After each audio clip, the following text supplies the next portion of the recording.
Hello, greetings, wherever you are across the world. Cozy up, listen in. We're just going to go over some paranormal accounts from people across the world. We're not going to dilly dally, going to jump right into it. So, welcome everyone. I hope everybody's doing good. Wherever you are, anyone that may be in chat, hello, people in the future, greetings. Let's kick back, listen to these accounts. Some of them may sound familiar. Whoever's listening across the world, you may have similar experiences, something close, something not even close. So we're just going to kick back, relax. I got some screenshots, some slideshows, public domain, and we'll just see what kind of stories come about. Found some interesting ones, some interesting accounts.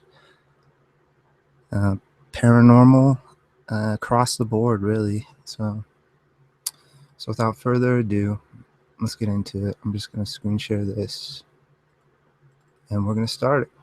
So, greetings, welcome. I hope everybody's well. The first account tonight is called The Silhouette Event. First, let me start off by saying that I am the most skeptical and logic-oriented person you will ever meet. Also, I'm sorry to say, I think half the stories you hear are just BS. Sorry, just had to make the point that I'm not seeking attention or anything. I just feel like I should tell this story. I'm 24. I work security at the mall and go to school for my computer science degree. I live in a 3-bedroom house with my parents, brother, and sister, and our family chihuahua. I'm a normal guy. You can't pick me out of a crowd by either looks or personality. But the night 3 months ago was anything but normal. That's when the event I like to call the Silhouette Event occurred. It was a normal night like any other. I was in my room watching adult videos and TV comedy shows before collapsing on my twin bed for the night. As my eyes began to close and my body began to succumb to my wariness, the weirdest thing happened to me. I could not move. As soon as my eyes fully closed, my body became paralyzed, as if an extreme toxin had entered my body. I was fully aware and conscious about everything around me, and my eyes closed. However, I could not open my eyes. I remember I was really tired, so I just brushed it off and tried to go to sleep. But that is when I felt it. That feeling you get when someone is on your bed. Usually, it's your significant other crawling into bed and waking you, or your kids coming to your side during the night. Be it who it may, you usually can tell whether it's someone heavy or light. Well, in this instance, what I felt was something unusually light, something too light to even be a child, let alone another adult. First, my thought was that it was probably my pet chihuahua, Baby. I knew I was not paying enough attention earlier that night to whether or not Baby entered the room before I closed the door for the night, so it could be him, I thought. I knew he liked to sleep on top of my dirty laundry next to my bed sometimes, so maybe he decided to jump on my bed. All this time, however, my reasoning was, in fact, being overpowered by this crippling fear and desperation. I was scared. I was horrified. I wanted to open my eyes to prove myself my dog just wanted to sleep with me, but I could not. The footsteps seemed to slowly come closer to my face, very slowly, as if being cautious. Now, why would my hyperactive puppy, who loves me, but cautious to approach me and not his usual lick and jump me, first? I questioned myself. He wouldn't. My fear exponentially increased, and desperation gripped me as I struggled in vain to open my eyes. I screamed in my head, "Move! Move, damn it!" But my body did not listen. It was in those few but horrifying seconds that I heard it, not in my ears, but in my mind. A loud, echoing voice screaming, "Check!" In that instance, I opened my eyes, gained control of my body, and scoured the bed for anything. but found nothing. Nothing in the bed, at least. As I looked up, there it stood. It stood in front of my door facing me. It was tall enough to touch the ceiling if it tiptoed. It had wings that were bright and shadow at the same time. They seemed sharp, but old, raggedy even. The rest of it had a human like shape. Its face was blank, nothing to make out. I knew there was more to it, but I had no way of seeing it. The bright shadow made only the shape visible. What I could make out was only, by all definitions, a silhouette. I looked at it without fear, even though it was something straight out of an H.P. Lovecraft horror story. It made me feel safe. A haze of sleepiness overpowered me, even though my heart had been racing and I had previously lost all sleep. The sight of this creature soothed me into a kind of trance I cannot explain. I could only look at it for a couple more seconds before I collapsed. I woke up the next morning just fine and remembered everything that happened. I really wish I had an explanation because this stuff basically turned my world upside down. The end. Very interesting. A humanoid shape that was bright and shadowed. So the best way he could kind of describe it was a silhouette. Very intriguing, very fascinating. Next one, classic Ouija board encounter. So, I just want to start this story off by saying this isn't my first encounter with a ghost or demon of some kind. Me and my family live in an old house that was made in the 1850s. My great great great grandfather was American, so my mother had inherited the house. We moved in 3 years ago. I had just turned 14, and since then, ghosts, or should I say tricksters, have been annoying me and my brother. They move and hide our belongings, rip up study notes. They even written me a note. I can remember it as clear as day. It read, "I know you can see me, so stop pretending. I know when it's time, so for you, I'll be waiting." I was creeped out and ripped it up immediately. Anyway, back to the point.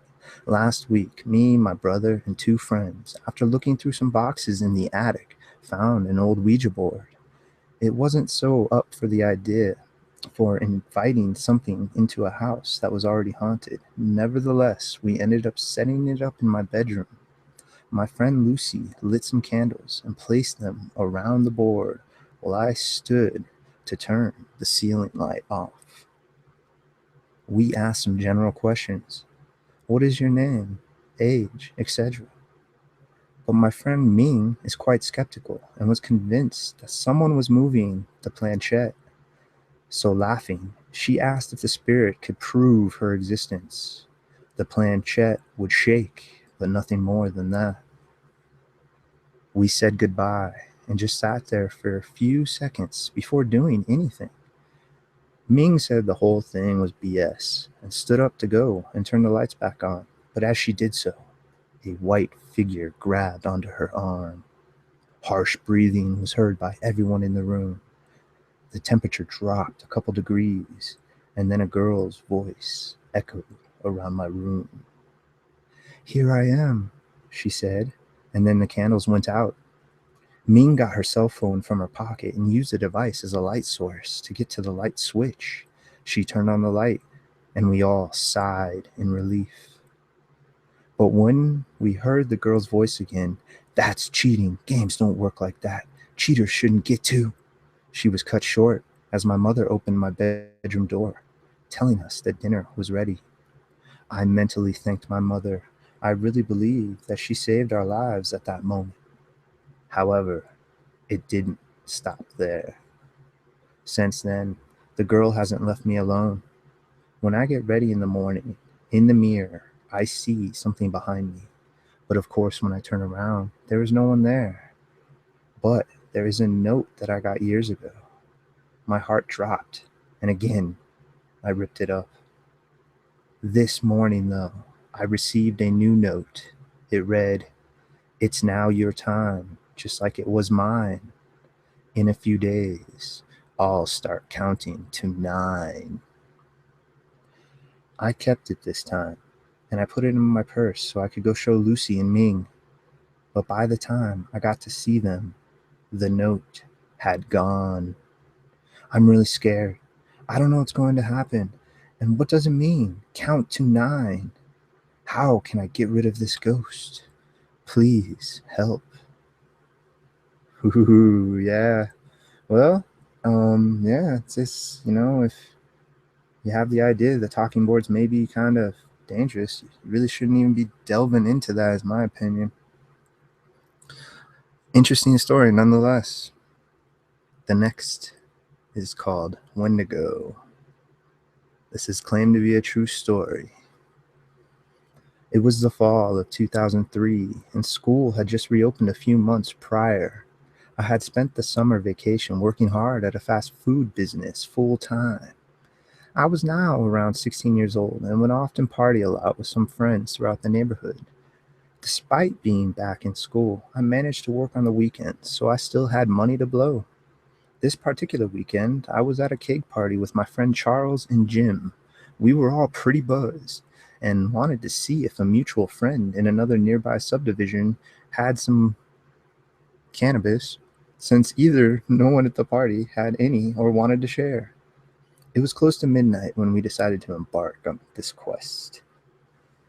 The trees were wearing bare of the leaves on the eve of another Ohio winter. The air was chilled and smelled of decaying foliage, still soaked from rain a night before. The moon was full, and sparse clouds filled the night sky, passing by at a brisk pace. We walked down the dimly lit streets of the neighborhood, which ran its course straight back to where we were headed. Along the way, we would stop and hide ever so often when seeing headlights, fearing either our parents or the cops would catch us breaking curfew.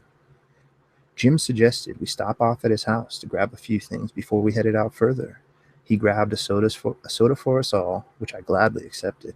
We also took 2 short swords that we found a few months prior that were behind the trailer park while trekking through the woods. They were both rusted up pretty good and caked in mud before cleaning them up. The blades were less than an inch wide, and at the hilt there was some kind of Latin writing. It was an unusual but novelty find, so we kept them. A lot of us probably made a comical sight to anyone who had been observing our trio walking down the street. Charles, with his curly red hair and freckled pale skin, carrying a short sword. Jim, staggering a bit, even dragging the sword loudly across the pavement behind him, jovial at times. The entrance to the adjacent trailer park was cut in the fence leading out from our neighborhood. In a bit of a daring mood, I inquired if we should take a shortcut across the field and through the dark woods instead. Are you sure about that? Jim asked, resting his hand nervously on his head, then through his sandy hair. Yeah. What, are you scared? I mused. Charles smilingly joked. You know it's a full moon, right? No, don't tell me now. You too, I laughed. Okay, screw it. Let's go, Jim replied. After walking to the back of the park, half of me really regretted my boastful opt to take the shortcut through the woods. The field had been chunky from the last year's till. The saturated clay ran off the puddles of modern mud. Out across the field, the outline of the trees appeared as a towering, foreboding mass. The bare branches of the tops were like outstretched fingers, scratching at the sky. The moon seemed to hover over the hollow tree would be, the clouds still moving at an offset, quickening pace. This night seemed uniquely and utterly haunting. I don't know, guys.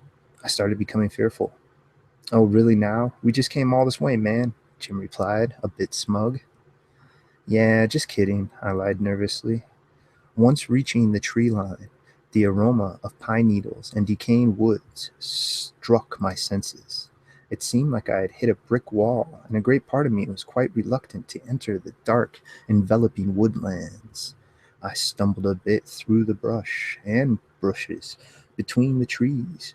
Charles and Jim close behind, often holding away branches or thorn vines for each other. After breaking through the front line of trees, we reached the clearing, and there in our midst stood the hollow tree. In the middle of the clearing, the statuary monolith was illuminated by the moonlight that shone down upon it, almost as if it were in some sort of druid's shrine. The tall ash-colored branches that rose straight up creaked loudly, swaying with the whistling wind. We all paused for a moment, staring at this tree in all its mystery, glimpsing into its hollow void, half expecting some creature that dwelt within to leap upon us. We all seemed transfixed by this creepy scenery, reluctant to go any further. It was as if conditions were ripe for evil to manifest. "Over there," Jim whispered frantically. "What? What?" I asked, concerned. "I saw it," Charles said gravely. "Saw what?" I asked, scared. "A shadow. Something big, walking, dark, like a spirit," Charles replied. "Really, guys?" I choked a laugh, attempting to mask my fear. I was still a little buzzed from the drinking we were doing that night, and I had sometimes had this brazen approach to spirits. Over the years, whenever I thought I was dealing with a ghost of any sort, I would put up this ultra aggressive front to provoke it or call it out. I never believed spirits could actually hurt you, just thought they could speak or throw objects, but not hurt people. I had this mentality that if you show these things you're not afraid, then they cannot touch you. Emboldened by this philosophy, I began to taunt this being, still somewhat doubting its existence. My friends must be playing a joke on me, I thought. So I was going to show I wasn't afraid. "Hey," I yelled. "Screw you," I continued. "I'm not afraid of you. Come and get me." I kept egging on into my surroundings. I then saw a tall shadow float across between two trees about 20 feet in front of me. I look about the area, seeing if something might cast such a shadow. To my dismay, just my friends stood there in disbelief, still holding the slender swords at their sides. "Come on, man, stop," they pleaded. "No, screw that," I screamed. "Come on, you sissy," I screamed one last time. And with that final word, a dark mass enveloped all round me, lifting me up a few feet off the ground, carrying me over to a nearby tree. I struggled, still defiant, although utterly afraid. I couldn't move and was being restrained by this entity, held against a pine tree. I looked down and saw Charles standing there, mouth wide open in disbelief, with swords still in hand, as the edge resting on the ground. Jim was motionless too, frozen with fear, just shocked, staring up at me. After what felt like minutes, I stopped struggling, then promptly the being let me go. I fell slumping down and landing at the base of the tree. My friends cautioned over to me, concerned. They helped me stand on my feet. "Oh my God, that was insane," I stuttered. My friends couldn't believe what happened. We continued talking about that event later that night after leaving the enchanted woodlands. This was the first time something physically touched me. I was completely creeped out. The amount of strength and force the spirit had led me to realize the foolishness of my actions to provoke them. I declined to go back to that area. I didn't want a repeat of what happened that dark, nightmarish night. Wendigo. Indeed, the mountains, the woodlands are, yeah, it's not something to be messed with deep in the darkness. So this one is called Forever Changed. Hello, just call me Forsaken. I have seen paranormal creatures slash entities since I was a child of 6 years old. I remember seeing fairies that would take my skeleton keys from my collection, witches and ghosts. Never as a child, nor ever did I think vampires and werewolves existed. I always felt like someone was watching me, not like God, but another entity. In school, I was one to attract people with special gifts in the paranormal without knowing it. Not the point in the story. I'm giving you a bit of background with what I believe exists. I knew demons and angels existed because I had felt them and seen them, but only 2 times. I was done with my second year of college when I met him. I met this guy who was everything I looked for in a guy. Not too thin or thick, ear gauges, snake bite piercings, tattoos, and loved the same kind of music I did. We met in a concert where we first became friends, then later dated. Later, we started living together, and that's when I started noticing things misplaced when I was alone. Cabinet doors opening and closing at will, and hearing footsteps. Then I saw the fabled Slender Man, which I have put that story up on the site at the experience. That did it, so we moved to another apartment after that. We had a big fight and always felt like he was hiding something from me. One night I woke up because he got out of bed to get a glass of water, so he closed the door to the room, which I saw. In a blink of an eye, he was in bed asleep again. I kept telling him he's hiding something because he lost his anger one day and wasn't himself at all. He finally confessed that he was a vampire that had been following me all my life to protect me and hadn't wanted me to fall. I laughed and told him that he was so funny, but I made him so mad he grabbed my wrist and started to bite and feed off of me. It didn't feel like any bite I'd ever felt, but it felt numb for a whole day. 2 months for the scar to leave. I was scared, but I couldn't leave because I lived 3 hours away from any family of mine. So I put up with him, and he told me everything I wanted to know. He showed me his terrifying true form: long claws, bright red eyes that burned into your soul, big black wings, is all I remember, which I wanted to die of fright, but just passed out. He showed me these creatures that are called guardians, which keep the balance between werewolves and vampires from showing themselves to humans like me. They are shapeshifters. I've seen them as a wolf with golden fur, and as this T-Rex creature with red skin covered with tar and big yellow eyes, and as tall as 20 feet, which I believe is their true form. I have seen lichens, and they look nothing like I have ever seen before. Some take the wolf form, and the strongest kind look like the creepy creatures that look like the human wolf demon things. He says a war between the lycanthropes and vampires is going to happen, and that I need to be careful to who I talk to. Interesting. To sum it up, I can't get rid of him to leave me alone. He says my life is his, and he always knows where I go and who I am with without being in the same town at the exact moment. I broke up with him, but he says you can't break up with a vampire and that he's going to end up killing me or changing me. He wants to change me even though I don't want to. And he is old, but not sure how old. He told me how you really kill werewolves and vampires. I know that both of them know that I want to reveal them to the world because I've shown 2 of my friends the feeding scars I have from October that are still on me. I just want people to know this information and things that happen to me and to be careful. I know there's more to my story, and I'd rather not post anything other than this because they monitor me and won't be happy with this information getting out to humans that already know that they exist other than in fiction. Plus, my life is in danger.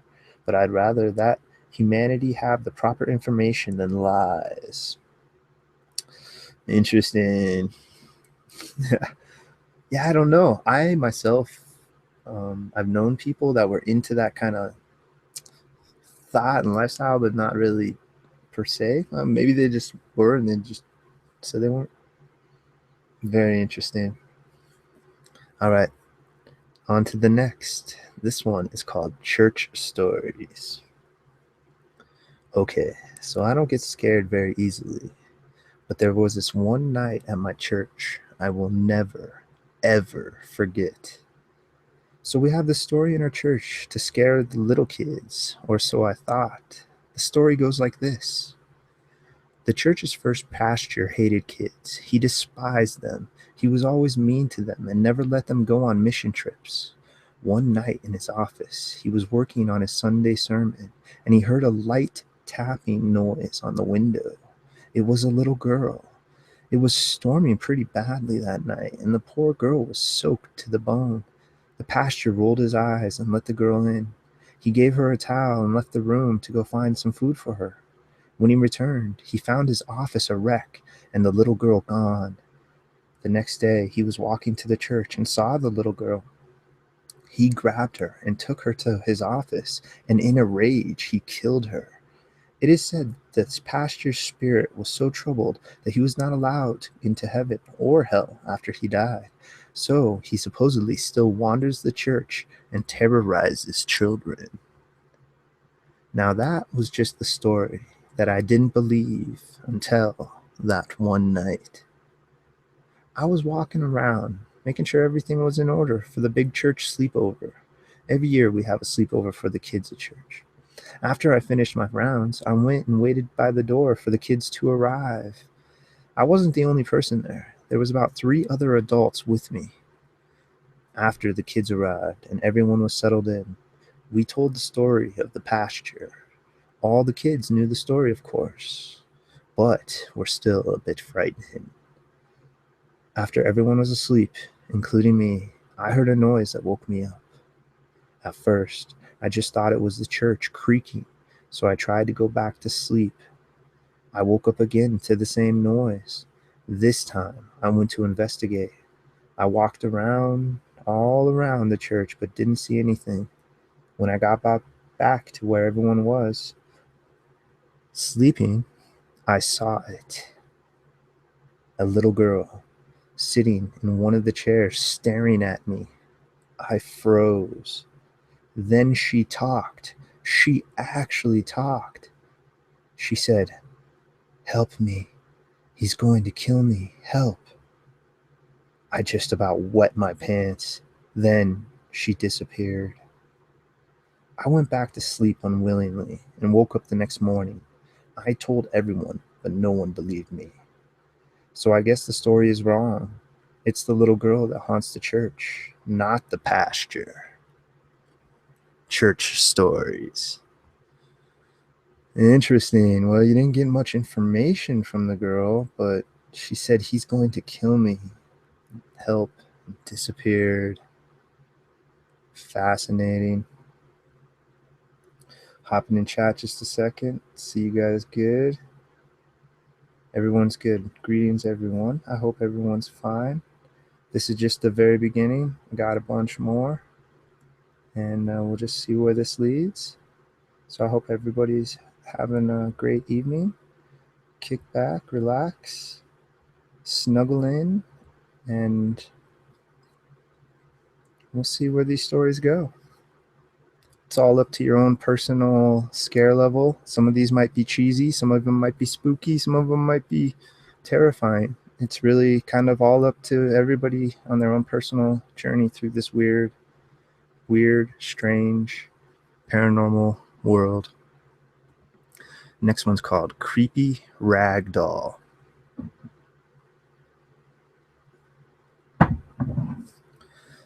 One day, a mother went to a voodoo shop and got her daughter a doll.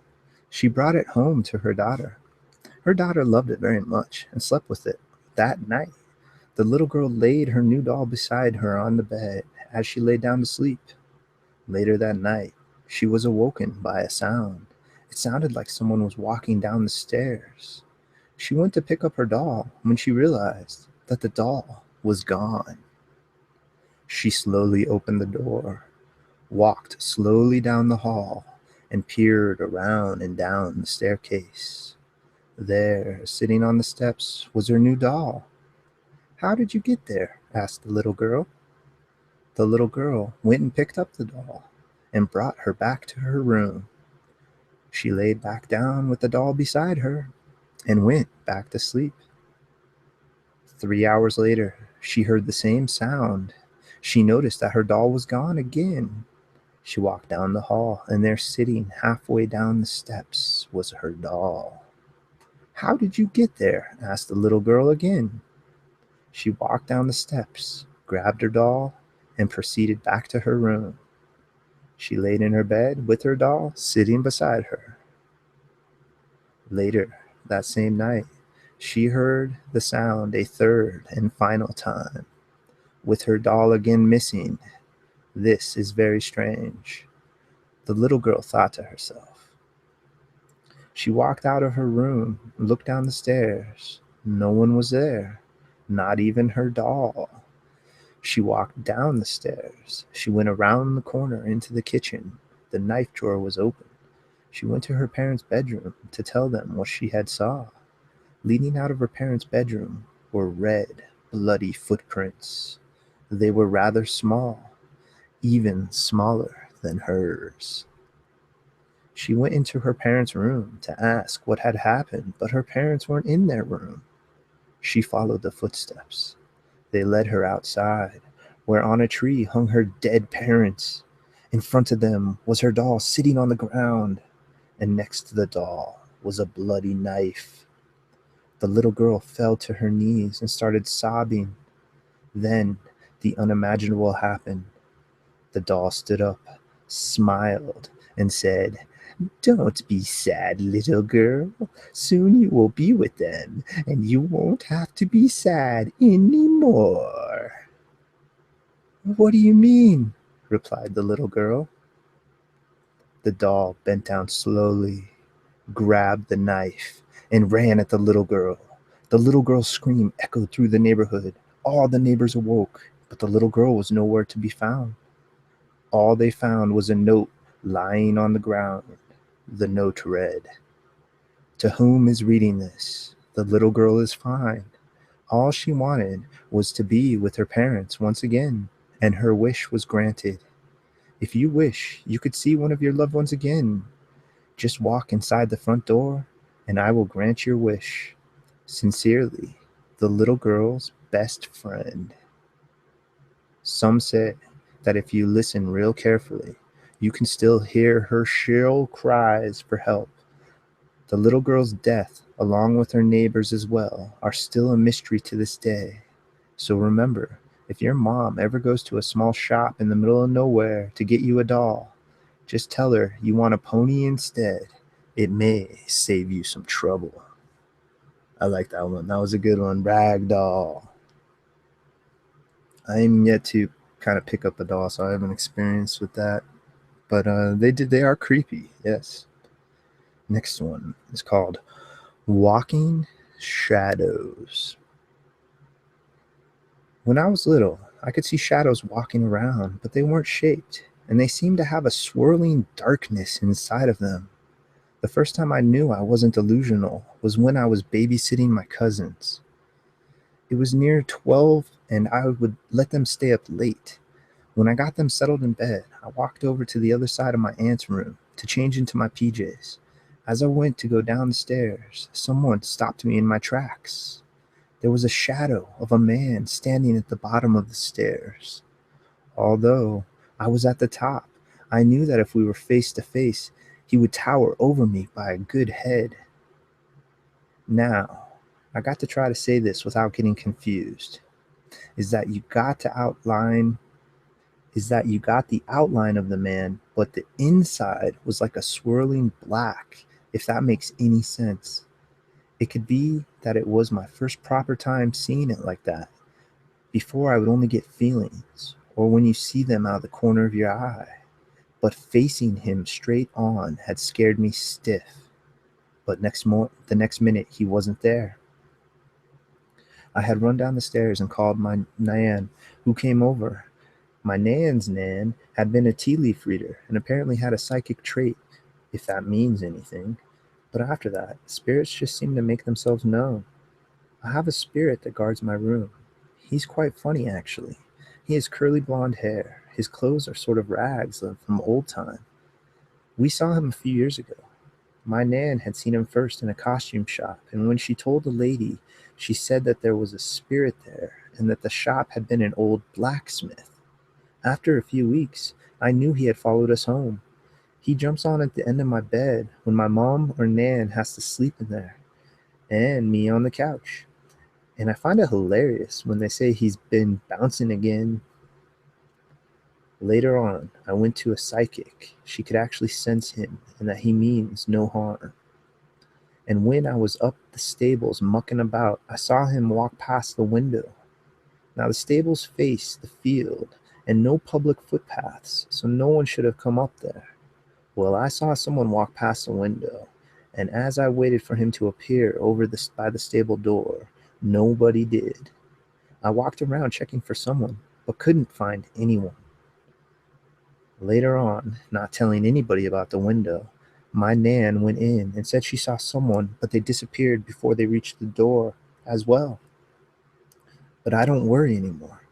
The only thing now is that if I go to read in bed and I'm not sure if it's him or not, but although I don't hear anything, it feels like someone's telling me it's time to go to bed, you know? And recently I've been recording my nights, as my Nan said, and sometimes ago she had heard it since that I talk to someone in my sleep and then someone talks back.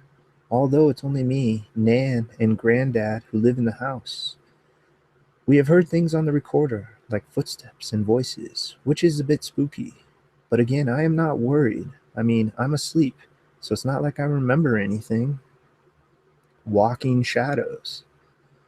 Well, at first they sounded like they got really creeped out and then they felt normal, so go with your gut. If it feels okay, then don't worry, I guess. Next one is called orbs. Good old classic light orbs. Well, to begin with, what is real and what is fake? My story is real to me, so I do not care if it is fake to other people who do not believe it. I must start my experience with my beliefs. I believe there is a God, however you want to see it.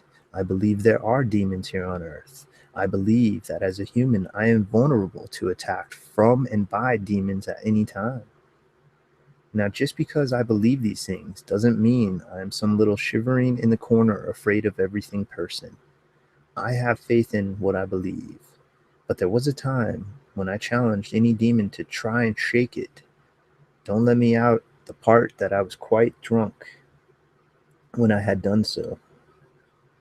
Okay, now with that being typed, I do not know when exactly, but the time period that this experience lasted was a little over a year ago. I was taken over by something. I had no control of my actions. I could live day to day, doing everyday tasks. But if a person tried to have a conversation with me, I somehow, by the end of it, would be talking about killing children and killing child molesters, I should say. If you said hi or how you doing to me, my response would be any number of things on how to kill child molesters. Now, to some people, I can see how this can be confusing because child molesters are bad, right? So killing them off wouldn't be such a bad thing, right? Wrong. I am not here to judge anyone or carry judgment.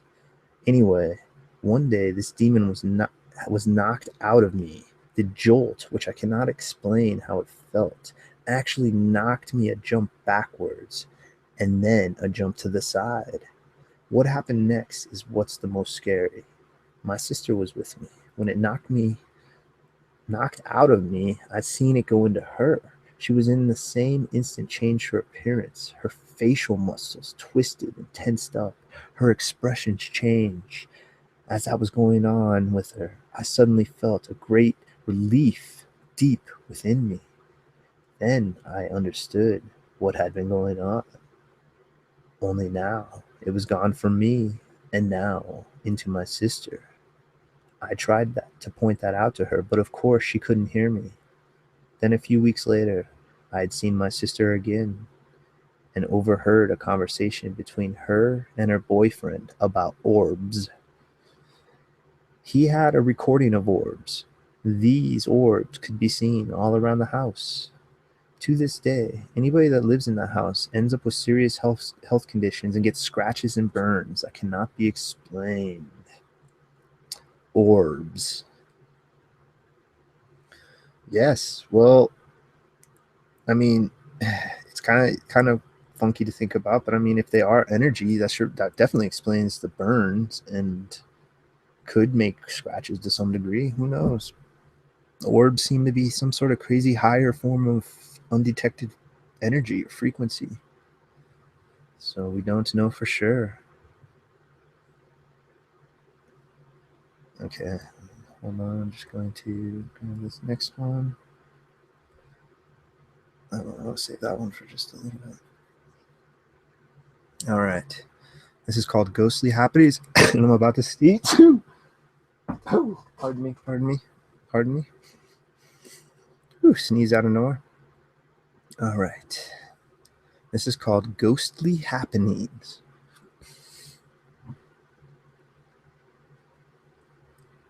Some really cool images I found throughout the public domain. All right. A little background. Well, I have been witness to many odd happenings dealing with the paranormal. My mother, back when she was younger, before she had me, attended alpha dynamics classes to strengthen her psychic ability. I only tell you this to help you understand why I might be a little sensitive to paranormal stuff, because I was raised with a mother who was very open to these types of things. Yeah, so was I. Interesting. As a child, I always felt different, more open, so to speak. So much so that as a child, I felt it necessary to tell my mother that if I ever tell her I've seen a ghost, to not just dismiss it, but to please believe me and support me. Of course, she agreed. And now this brings me to my first story. I was driving down a quiet residential street back in 2003 around 3 a.m. I was sober and I was ready to get to my destination so I could retire for the night. As I'm driving, I come to a four-way stop next to a creek that ran through the neighborhood. Normally, I would have buzzed right through it, being that it was late and no one was around, but something caught my eye. I came to a complete stop, and in the corner of my eye, I saw a dark, shadowy figure cross the street coming from the creek and then disappearing behind two cars parked on the street. I remembered it clearly, as it was a very intense feeling I had. The figure was running, and I could make out the head, the torso, and the arms in motion running across the street, but the legs weren't touching the ground. I immediately felt as if it was a child's spirit. I wasn't afraid, but was intrigued more than anything. Of course, I told my mother. Now, since then, I've had many, many other experiences, but there is another story I'd like to share. One that is still going on today. Last year, I was living in the same apartments I live in now, but in a different unit. You see, the apartments I lived in last year was inhabited by a ghost. I know this because the apartment manager told me that the person who lived there before me died in a motorcycle accident. One day during the weekend, I was at home with my boyfriend at the time, and I was sitting in a chair by the sliding glass door with my boyfriend sitting on the couch adjacent to me. We were just talking, and all of a sudden I felt something lightly slap the side of my head. It was hard enough for me to feel my hair move. We were in the middle of a conversation, and it startled me enough to lose track of what we were talking about. I didn't bring it up to my company, as I thought it might come off as crazy, but it impacted me enough to think about what had just happened for a few minutes afterwards. A couple of days later, in the middle of the night, I was home alone and needed to use the restroom. So I got up and went to the bathroom and saw that there was a flashing light going off in my jewelry box. This light happened to be a rubber ring you might get at a rave or party store that you can only turn on by pressing a button on the back of the ring, and it flashed different colors. I found it odd to say the least, but went ahead and just turned it off and headed back to bed. A week later, the same thing happened, except this time both of my rubber rings had been turned on in the middle of the night. Other strange things kept happening. I ended up moving a year later into the same apartments, but a different unit, which I am still in. I am not sure if the spirit followed me here. of this apartment, or if this apartment has a spirit connected to it, but I know there's something going on. Personally, I think I have a spirit that is connected to me somehow. You see, I had this experience where I meditated for a week straight and opened myself up to many things I knew were possible, but never thought I'd be able to ever experience in my life. I became extremely psychic, reading people's feelings and having dreams of my mother's angels, and of course, other emotionally extravagant experiences. But in this new apartment, it feels a little dark. My cat will howl in the middle of the night, never during the day. In fact, just 2 nights ago, I was in the middle of a meditation, and right when I was in a completely open consciousness, I heard a loud bang behind the couch where I was laying. And all of a sudden, my cat started crying, a very scared cry, like a howl. The sounds you hear from a cat when it is threatened or scared. It freaked me out, to say the least.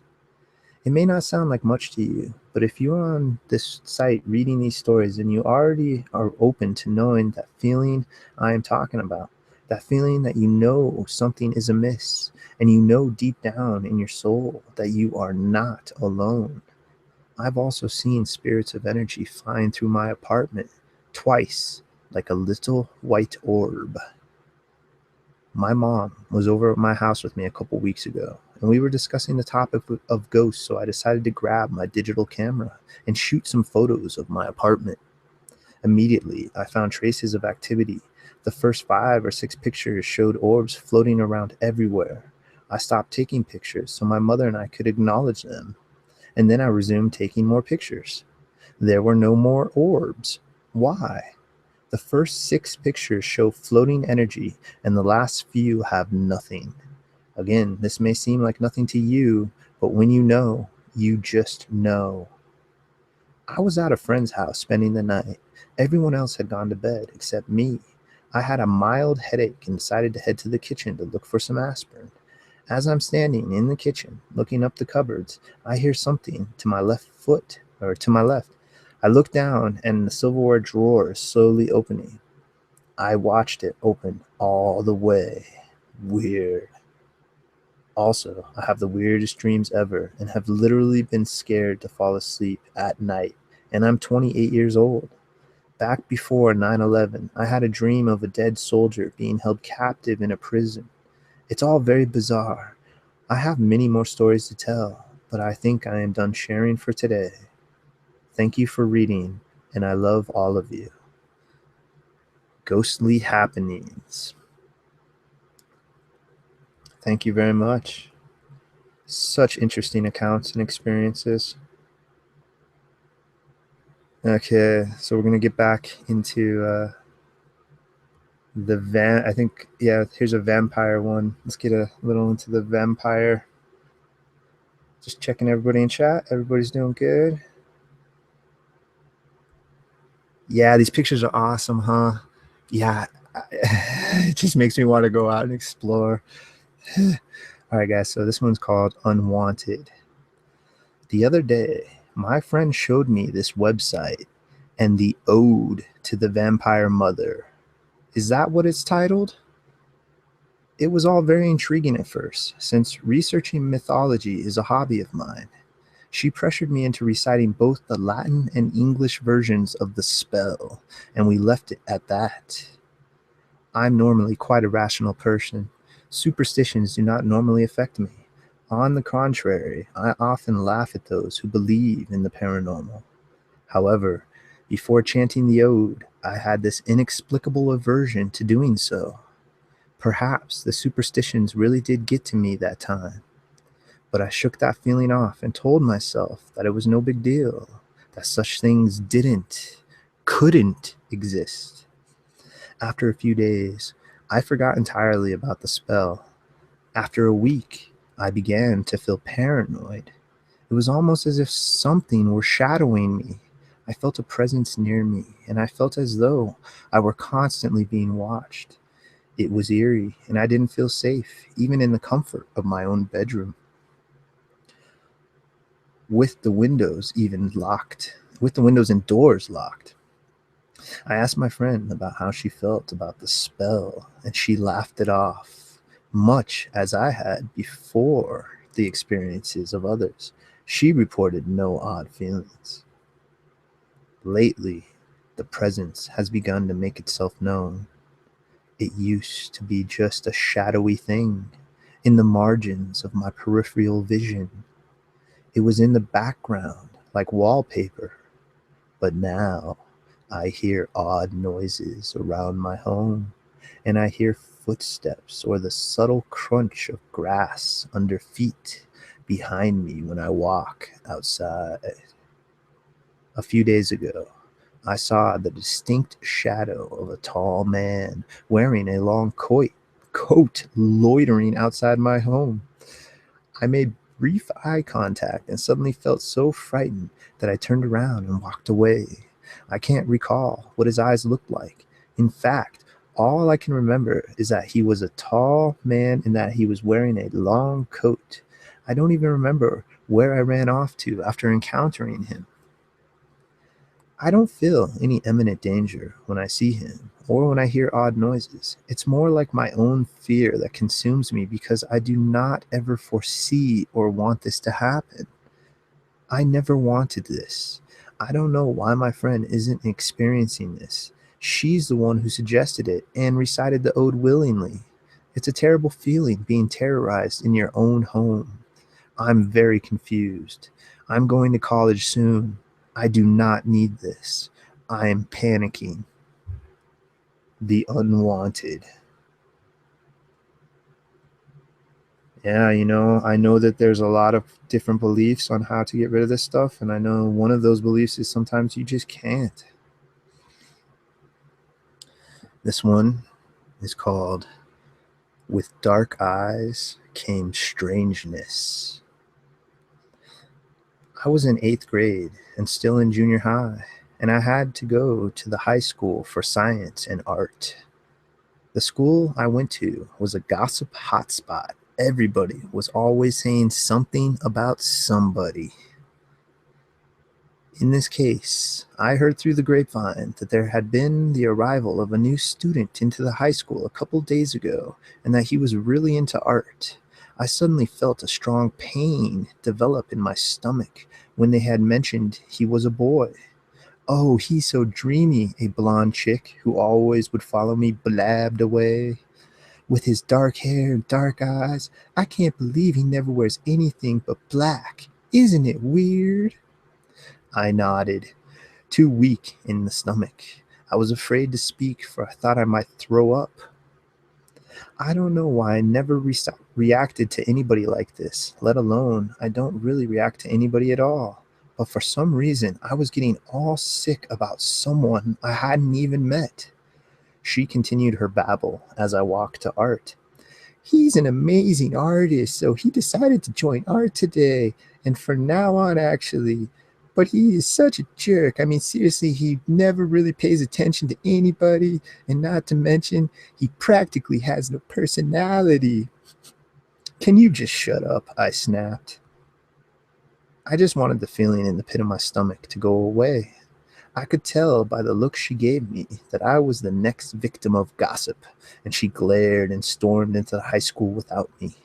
I sighed and went into the high school by myself. As I approached the art room door, my heart had leaped to my mouth, and I was shaking really bad. My vision had gone blurry with fear. I swallowed hard, and I entered the room. I was the last to arrive because I had to walk from junior high to the high school. My eyes swept the room, not seeing any boy with black hair, black eyes, and black attire. So I decided it was safe for now and took my seat, which was by myself at the table. I liked it that way because I had grown accustomed to it. "May I sit with you at this table?" A deep, alluring voice spoke. But as soon as it did, my heart began to pound with fear. I looked up and nodded, so he wouldn't hear it in my voice that he had struck me with fear. He sat right next to me, and I heard the room go quiet. I could feel that people were staring us down. I peeped to look at him and regretted it, for it sent fear chills crawling across my skin, making my hair stand on end. I saw he had a sketch pad out and that his chair was angled toward me. When I went to turn back around, he grabbed my face. Don't move. He sounded bored but agitated, and I was trying not to burst into tears. I was so scared, but I didn't know why. Everyone else seemed like they weren't afraid of him. At the end of the period, I literally sprinted out of the high school. I was extremely glad that art was the last period of the day. Outside, I ran into my brother. I felt that I was crying. What's wrong? He asked, looking like he was going to beat someone up. I opened my mouth to speak, but all that came out was, someone flicked me off. My brother's posture relaxed. Silly. He was interrupted by a bored sounding voice that sent the chills down my back. May I walk home with you guys? It was the dark boy from art. Sure, my brother replied cheerfully. As we were walking, I kept noticing him looking at me with a blank expression the whole way there. Boy, was I glad to be home. And he walked home with us every day. But a few weeks later, he moved, or so the school claims. To this day, I am still really confused why I was so afraid of him. Yeah, interesting. This was entitled With Dark Eyes Came Strangeness. Some people just get weird vibes off people. What is that? I don't know. Well, I mean, I got a bunch of crazy ideas, but I'm not going to go into them on this stream, but it's really interesting. All right. The haunted area. I used to study in a school called St. Joseph. It was a huge school with a big playground, 5 to 6 buildings, 2 basketball courts, and a cemetery. Yes, our school had a cemetery about 50 years old at the time, and all of us, me and my friends, were excited about having an adventure. None of us were so superstitious as to believe in vampires, werewolves, or even ghosts. It was one of those humid summer days when our class teacher was absent. All of us thought we were going to do math the whole day with a substitute teacher in place of our class teacher. But luckily, that day, none of the teachers were free, and the librarian came and told us to take our bags and go to the playground. Yeah, I meant we were going to have the whole day of games, 8 to 3 o'clock. It was an awesome feeling. The first 2 periods were all played mini games like basketball, badminton, football, etc. After that, we were bored, and we thought of going on an investigation in the so-called haunted area, or as the teachers say, the restricted area. This was a particular area of 200 to 300 meters, separated by a wide border. This area was restricted for any of the students to go, but as no teachers were there in the playground, we just peeked out. We could hear many creepy voices. We saw so many unexpected things like torn purses, papers full of red paint, or perhaps blood, a broken wine bottle with blood on the edges of the glass. Then suddenly, my friend Elsa started shouting. We were terrified by her screams and ran to her. She wasn't able to control herself. Her head hurt, and she was saying creepy things. We thought of going out of this haunted area, and thus after we reached the main playground, we made her sit still and gave her water. She went on saying, the the white sorry, that man, they are seeing me. We turned back, but none of us could see any such thing. I thought to myself, are ghosts' favorite color white? Why do you bloody ghosts always come in white to scare people? A few of us took her to the library and narrated the story to the librarian. She screamed at us for going there. We asked her that's what the mystery is about that place. She said 50 years ago, even before India was independent, this place where you study now, this place where so many buildings have been built, was supposed to be a cemetery, a graveyard. That wasn't anything new. We knew that, I thought. She continued. Your class teacher, Mr. Fernandez, was the person who called the people to cut trees and trim the grass for making the buildings and the playground. And that particular area, which is restricted for you to enter, did not allow construction on itself. And what Elsa saw was absolutely true. No one works here at night because the ghosts and vampires move around this place. All the sisters and fathers stay in their covens in the houses, praying to the Lord Jesus with the doors and windows shut. The area is haunted, and if you disturb the souls of those people by entering the areas, then they'll not stop following you. Ring, ring, ring the bell. And after this happened, we were all told to go back to our classrooms, and we never thought of investigating that haunted place again. Many such things have happened in our school, like someone fainting for no reason, several snake bites, and hyenas coming and doing God knows what in the area. Interesting. So this was from India, a tale from India.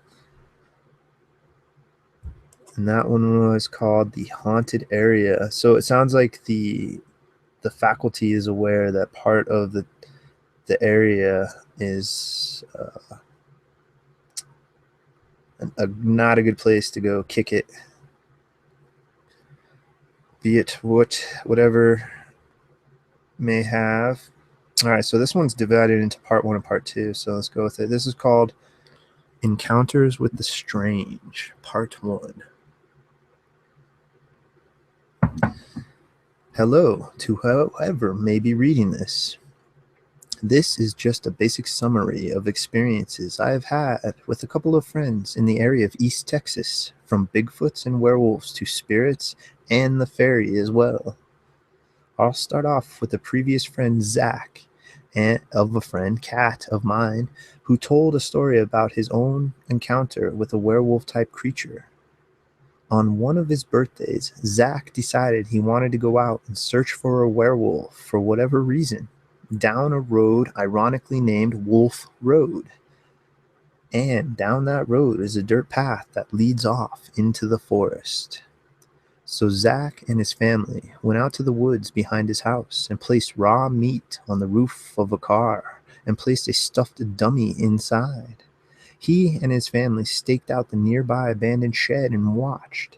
Minutes later, an upright candid with a dark fur walked out of the woods.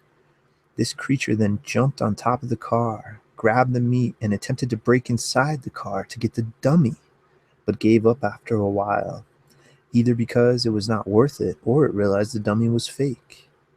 And it makes off with the meat back into the forest.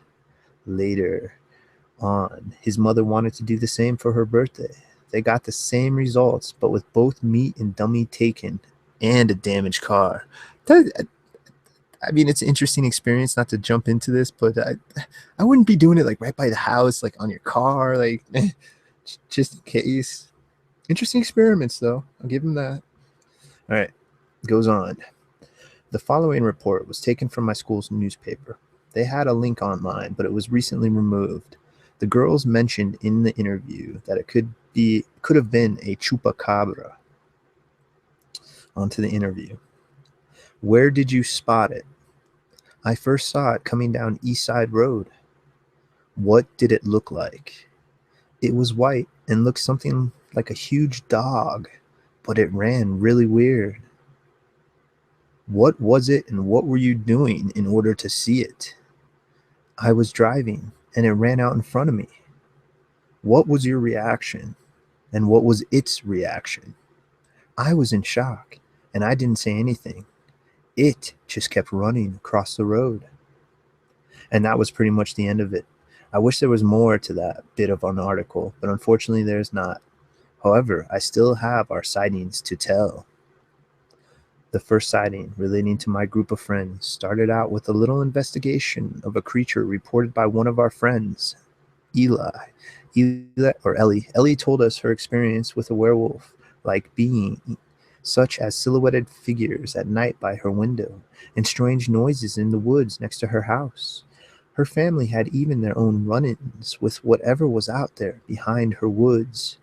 We investigated the area, got followed, heard plenty of things crashing and howling in the distance of the thickets, found a root with a bite mark, found hair, structures, and other things. But all in all, those were definitely not related to any werewolf, and we later figured it was just a Bigfoot. After the investigation, we left an apple in a clearing close to Ellie's house, and a day after, a pyramid of sticks was left there. Ellie tried to pick up the stack, but it collapsed, and suddenly a road came out from the woods and the trees started swaying. Needless to say, she skedaddled out of there pretty quickly. Ellie and Kat also claim there is a ghost out there in the woods, claiming to feel and see things. They even found a child's dress with a blood stain on it in a pile of trash in the middle of the woods. I wouldn't know since I haven't been there in a while, though, and Ellie has moved since. That was part one. Now we're going to part two. After the investigation, Kat said she had heard something clawing on the shed that is up on the hill by a mobile home that her father rents out to people. However, no one lived there at the time. She sent me an audio, but I couldn't distinguish anything. She just informed me that there were eerie howls. Kat used to find huge paw prints on her driveway, about the size of her hand. No large dogs around in their area, and much bigger than her dog's paw, a Labrador, but no longer to this day. At another time, my sister, Kat, and I decided to film around Kat's woods and for a few scenes for a parody. On the way there, I saw what looked like a cross between a man's foot and the toes of a dog, but with the extended claw-like features. Ironically, our camera had died, but we still trekked through. Kat and my sister exclaimed that they had heard and caught a glimpse of something moving in the patch of woods next to us, and also across the lake. We followed it, and then after a while, a loud uproar growl turned into a high-pitched howl slash scream that just seemed to roll like thunder. The ladies got scared and freaked out since it sounded so close, but we continued out anyways. Before we got pounded by hail and probably even laughed at by the creature that we went after. Another sighting was when Kat was dropping off a buddy off at her house and driving back to her own. They don't live too far away, just a block away, when a slouched over dog-like creature, gray and brown in color, ran in front of them and continued across the road. In matter of fact, we have seen two things down the road before at night. One was running by the woods, and another swinging from a tree by the fenced-off outlet at the end of the road. Her mother witnessed this as well, but believed it to be a large dog. The only biggest animal you'll find around here is a donkey, except it is not near Kat's buddy's house and is kept in a pen. She also had something banging on her door and knocking on the floorboards beneath her house. There's enough room under there that you can basically crouch down underneath her house. That's weird when houses have that. That's creepy. I don't like that. During one of my visits, I went for a walk outside at night. During that stroll, I heard what sounded like claws scratching against metal. So I looked to see where the sounds were coming from. And there, in the field next to us, was a pylon, and next to that was a set of glowing eyes. Whatever it was seemed to scratch at the pylon every time my sister, Kat, or I got close to the field. There are usually horses in that field during the daylight hours, although I never heard that noise whenever they were there. During 2010, our trio returned to the woods to investigate one of our newest friends, Jules, who was interested in all the stories we had told her about those woods. We returned there during a hot and humid day of summer. We all had a goal in mind, but eventually our team decided to just take a hike around the lake while Jules and I kept with the goal. We entered the forest where we had originally heard that loud growl slash howl, and entered a swamp which we had also been to before during the summer, with the only evidence being as returned howls, knocks, and whoops in the distance. Never once had any of our friends decided to go across the swamp, since usually it was too wet. However, An opportunity was given to Jules and I, since the water had ceased during the drought, and we crossed that swamp and came to a patch in the forest where tent like structures were formed and vines hanged from trees. We looked inside one of these quote unquote tents and find a compression on the ground and large footprints that were also noticed on the floor. We traveled further and tried to grab the attention of whatever was out there. We heard nothing until a crashing came through the forest and rather nearby. I couldn't see whatever it was, as I heard it passing back and forth through the brush, since a fallen tree had blocked our path from us to it, or from it to us. We left after that, became quiet, and reported our evidence back to Kat and my sister, who were getting tired and hot, just walking around trying to look for us. Now on to part 3. So now goes on to during 2011, 2012. Those sightings had decreased since the drought and the fact we barely go back there. However, there have been a couple of those Bigfoot werewolf sightings, as well as with demons and fairies and other things. During 2011, Kat had been visited by a werewolf. She called us at her house whenever Jules was spending the night with us. She told us that she was watching on the computer for a while and got off when she heard a scream from one of the neighbor's geese. She looked out the window to see a shadowy figure jump across the creek by her grandmother's house. As her eyes adjusted a bit, she saw the creature leaning against a tree, glaring up at her with yellow eyes. It had a tail swinging in the breeze and stood pretty high. Their confrontation lasted for a few minutes before it ran off again. However, it was hard to say exactly what it was, but she guessed it was werewolves again. She went to go look for any evidence by her grandmother's house. She had smelt a scent that something was dead, and she could also feel something following her. And then suddenly a growl came out of the woods, and she tore off towards her house. During this winter of 2012, we decided to go walking in the woods at night again. We walked to where the trail split off into 2 directions, and by then, Kat and I had a bad, unnerving feeling in our guts. We heard crashing and movements next to us as we stopped. I shined my flashlight to the left trail and looked over a fallen tree I did not recognize. I asked Kat about, and she too began to look at it. Something about that tree was off, so to say. One of her dogs that were walking with us at the time walked up to the tree to sniff at it a bit, and just then 2 eyes peeked out from the tree. We turned around and walked quickly, thinking nothing much of it. Halfway to her house, we both heard a loud crash and thuds against the pavement. We began running back to the house and stopped at the porch. Kat had spotted 2 yellow eyes bobbing up and down through the brambles before we decided to go inside and tell her mother what we had witnessed. As we explained, the dog started going crazy and barking at something in the brambles. I jumped outside to investigate, and I made a couple noises. Kat was standing her ground near the porch, and I was pacing to and fro. Just after I made a howl, something growled back at us, but I failed to hear because I was too busy doing my own thing.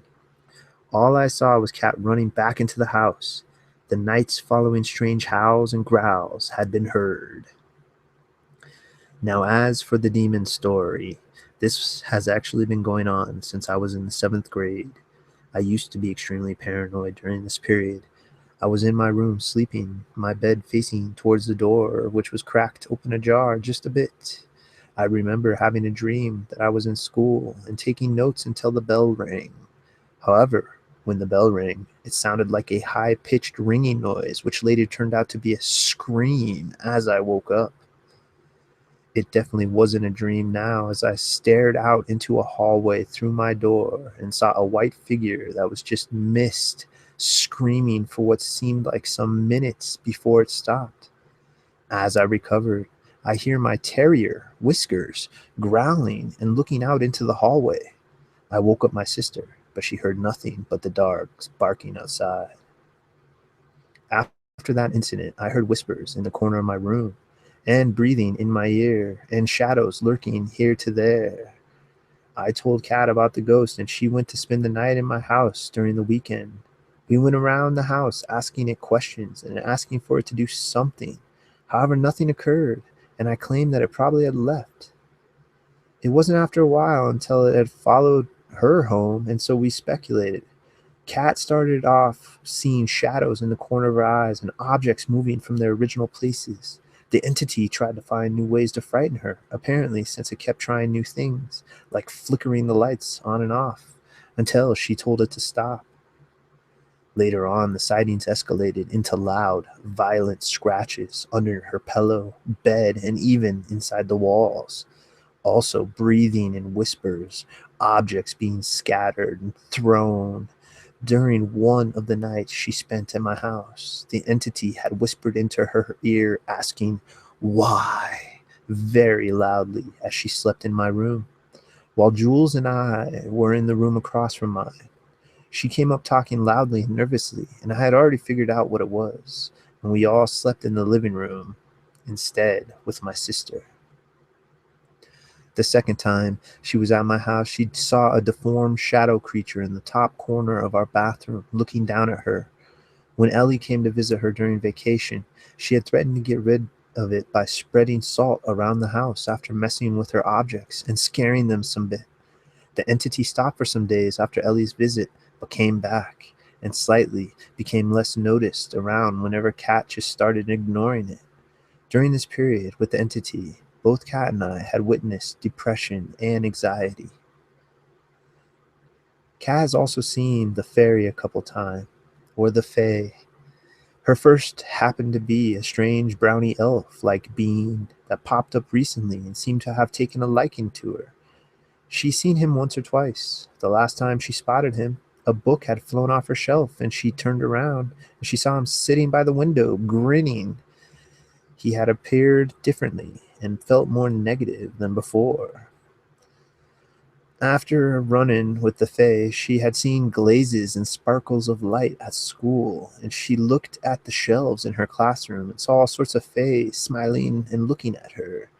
I think they may have had some run-in before as well. I remember during one of my sleeps at night, I woke suddenly for no reason and looked to the side of my bed. Underneath my nightstand, I saw a bright radiating light glowing. I popped my head to see what it could be. I caught a glimpse of a bright orb glowing. I guess when it noticed me, it just turned off. And like that, it was gone. I was baffled, but went back to sleep, trying to wonder what the heck I saw.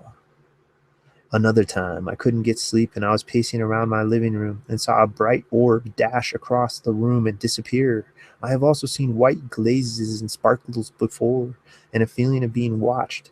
And sometimes a thought would enter my head saying that the Fae are here.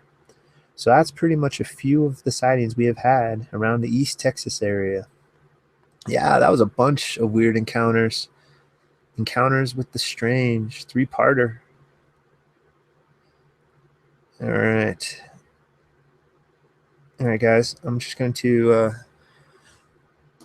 take a quick. I'm not taking a break per se. Like I'm going to be here. I'm just going to catch up with everybody in chat real quick. See how everybody's doing. Just take a little 5-minute breather of just reading constant everything. And yeah, just catch up with everyone. So yeah, hello everyone in chat. It's good to see you. Hello, hello. Thank you, everyone. Thank you for checking us out. I hope you guys are having a good Saturday evening / early Sunday. It's gonna be hopefully be a not too cold wherever you're at, not too snowy that time of the year. We got snow right off the bat. We got, I don't know, a few inches, but then it kind of melted away and it's been kind of chilly since, but we haven't had snow since.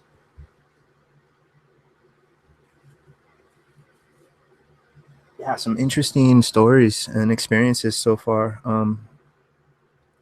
I it's very interesting to see some of the just some of the way some of them are worded. I don't know, maybe they're just really good writers, but they just seem like they're more sincere, like they're getting their heart across maybe a little better. There was a few good ones in there so far. Yeah, I got a good handful or 8 handfuls more of them. I don't know, see where I'm at on this one list. I have a couple of lists. Got at least maybe a dozen more to go through. So that's why I just want to take a little break, see what time I'm at. Been going for a little over an hour. And just wanted to catch up and chat and make sure everybody's cool. Yeah. We out here in Colorado, we are, for whatever reason, it's March is statistically our snowiest month. Like the largest monthly snowfall statistically is generally March. So it's really weird. And I know it can snow all the way into May sometimes, even late May. A couple years ago, it was near the end. It was the third or fourth week of May, and we got a snowstorm. I remember taking a picture of it because it was just so late. It was really wet and it melted really quick. But yeah, I mean, even in May sometimes.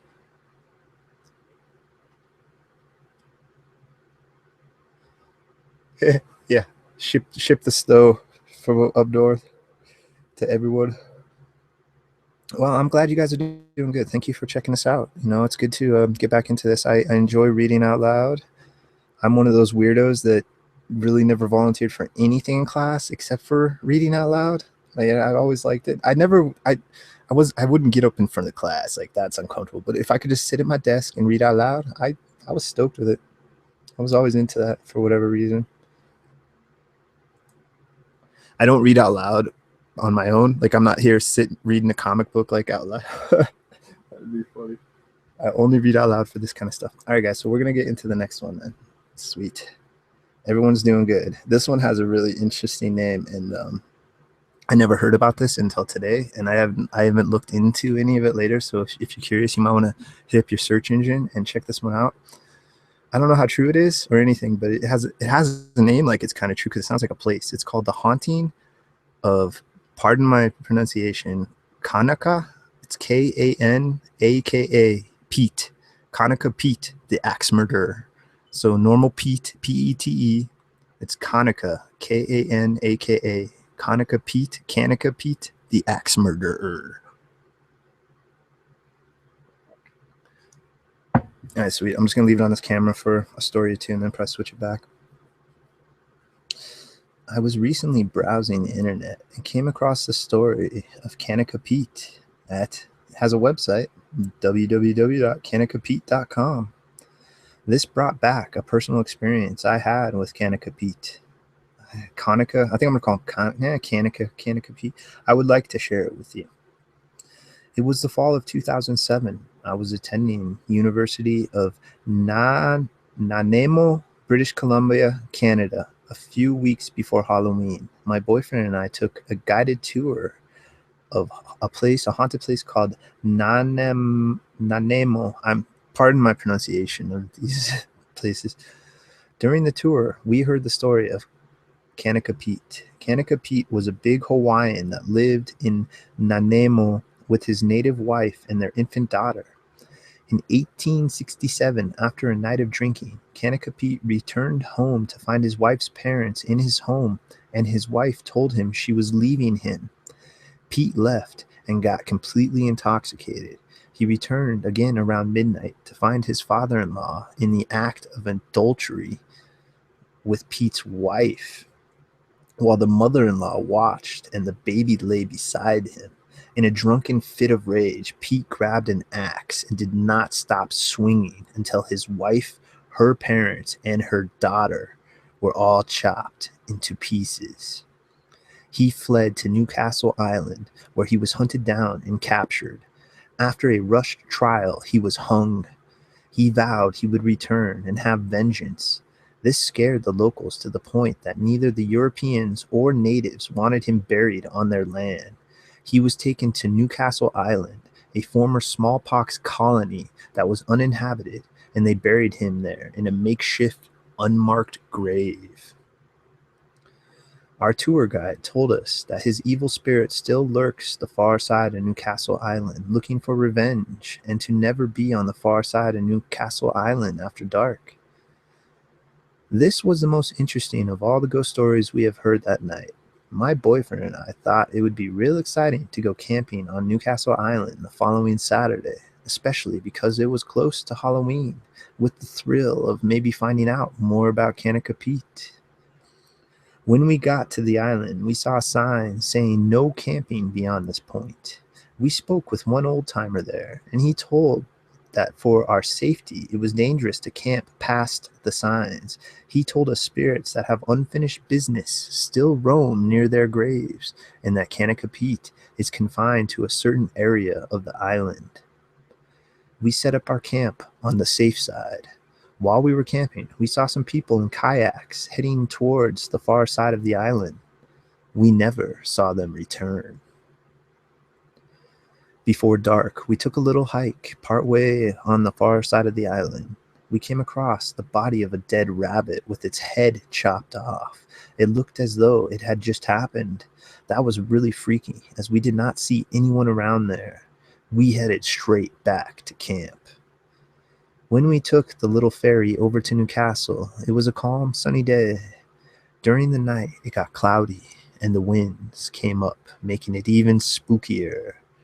The winds became very high, and the night air became chilling cold. During the night, we started to hear some of the scariest noises. Shortly after we went into our tent for the night, we thought we heard a scream coming from the far side of the island. This really creeped us out. Not too long after that, we heard more terrifying screaming, followed by the sound of chopping. This happened many times throughout the night. It was the most terrifying thing we had ever heard. We wanted to leave the island, but the little ferry would not be back until morning. We were chilled to the bone with fright. Shortly after midnight, we heard what sounded like a fierce demonic roar and more screaming, followed by violent chopping. Then the most eerie laughter. Needless to say, we spent the entire night huddled together, scared to death. We tried calling on our cell phones, but we had no reception all through the night. We had reception earlier in the day and the next morning. Before that night, I did not believe in ghosts and thought ghost stories were fun and amusing, but after my experience, that has now changed. That was the most frightening and horrific night of my life. I believe there was something very evil on the far side of that island. We could feel it, and we did hear it. I will never forget that cold October night on Newcastle Island, and I believe to this day the ghost of an evil axe murderer, Kanaka Pete, was nearby. If we would have ignored the warning signs and camped on the far side of the island that night, I feel we would have never returned. Interesting. Yes. Yeah, I've never heard of that. That totally sounds like a classic Hollywood horror flick. All right. Black-eyed woman. A personal warning of some sort. It was rather strange. Actually, real quick, I want to get you guys back on that my set the mood a little better on that one screen. I like this. This is awesome, and makes it easy for you guys. Gives you guys something to look at besides just that. So here we go. Again, black-eyed woman, a personal warning of some sort, question mark. It was rather strange. At first, even I had not believed myself. But as the event led on, my gut had given me a feeling that my suspicion had been correct, that I had ran across a black-eyed person. Even from when I had woken up, something inside me kept telling me that my day was not going to be much like others, that today I would need to take caution. I woke up with fear in the pit of my stomach, no reason for it to appear at all. My gut feeling was telling me that soon that feeling would double, triple, and so on as the day continued to pass. And that's exactly what had happened. It was around May 28th or 30th, 2010, one of those days. On that day, I had a dance performance at the 25th Karaswaga Festival of Cultures on May 28th, 29th, and 30th. I was to represent my country by performing traditional dances with my group members in the church we always practice in. That tingle of fear in my stomach turned larger as the time had come to go to the performance. It was not straight stage fright, I guarantee. It was an entirely different sensation, one I felt only once in my life. The time I had almost got hit by a car that had stopped half a meter from me. There was my inner self holding a riot inside my mind, screaming, "Don't go. Something is not right." As I neared the place, I had given in to the idea that it may as well be stage fright, even though I'd been performing for over 5 years and stage fright had turned into fun on my second year. But even so, I had decided that I would try my best to enjoy myself and chase away the fear, for it was really uncomfortable. I had been able to greet all of my friends, and we were waiting on the side of the stage to begin dancing after the song was over. I began to think more of the situation. The fear now returned, twice as forceful. I had heard of these black eyed beings a month before this performance from a friend, then read all I could that I find on them on Google. I knew of the abnormal fear they gave off, the unemotional way they behaved, the sick appearing skin tone and dark hair, and sometimes natural, other times unusual clothing. Sometimes they appear to be overly neat.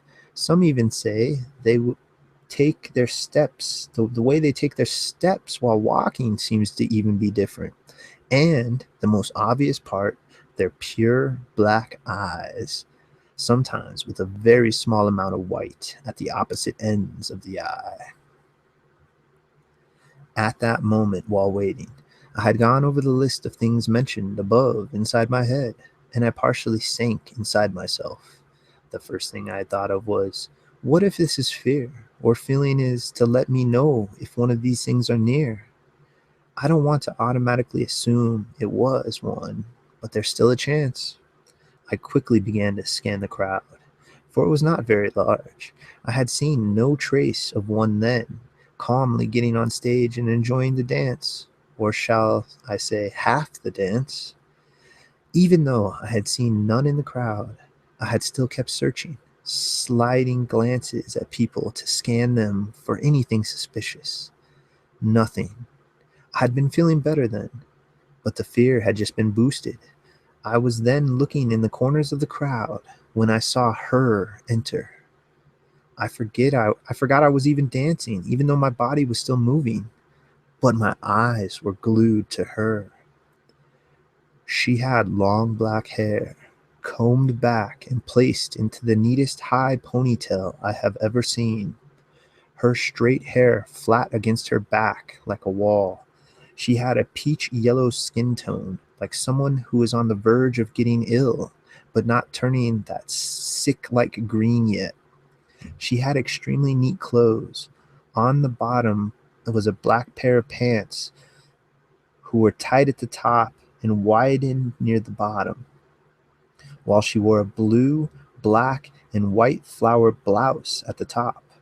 When she first walked in, her face was not looking at my direction, so I could not check her eyes, but something about her gave me the impression that she was the one who caused me this fear. She first had her head turned to the left, slowly moving it to the right. It seemed as she had looked at every person sitting in the crowd, searching for something. When she turned her head over a bit more to the right, I had seen them. Her eyes, black. Her facial expressions, serious. I then began to deny the fact that her eyes were pure black. I could not accept the fact that one of those beings was actually there inside the very room that I was in. I then thought to myself, my mind was playing tricks on me, and that was because she was far from me and it seemed as if she had pure black eyes. I looked over to the man who stood near her, but his eyes were perfectly normal. I could see the whites and iris clearly. He too began to seem as he felt uncomfortable and shifted in his spot. Her eyes then joined mine, and I was sure she was one of them. I cannot recall if she showed an expression toward me, but I do have a slight memory of her lips cracking a miniature smile, but I cannot say with total confidence, for I had mostly stared at her eyes. After 5 seconds of staring at each other, she immediately turned on her heel and exited the performance, my dance only having a minute left to go. When the dance was over, I grabbed my friend by the arm, telling her, "We need to go look for someone. This is very important." I had told my friend of the lady, for she is a believer as well, and she informed me that she also felt a strange feeling inside of her as well. The feeling began to lift not long after that, and we could not spot the lady anywhere. But even though the feeling had lifted a small amount, I still had most of the fear remain inside of me as something to remember the even by. And same went with the paranoid feeling I got every time I was outside in the parking lot. I had only told two of my friends, for they are the only ones open-minded enough to believe me. I saved all the details on myself for last, for if I had mentioned them in the beginning, I thought people might not take this seriously. I am told that I act too mature for my age, and it's mostly the way I write of things that surprises people. But I am a 13-year-old female who finds it interesting researching on paranormal and extraterrestrial creatures and events. I know more in both categories than your average person who you would find in any one of these children's social centers. I've had other experiences with paranormal things, but I will not get into them on this piece of writing, for they will take this off the topic. I only wish to share this story with others who are interested. I hope this helps whoever has wished to read this in finding out more about these creatures. Personally, they feel like demonic spirits possessing form of normal humans. I find it strange how fear has different effects on me. Instead of wanting to leave the scene once I saw her, I wanted to follow her, find her, and see what else I could find out about these beings, already having the dangers in my mind. I hope to find out more on these beings soon. Maybe I shall post my other experiences here at some point. Really interesting. Thank you. Yeah, black eyed person experience. All right, the next one is called The House Has Its Problems. I have been haunted my whole life.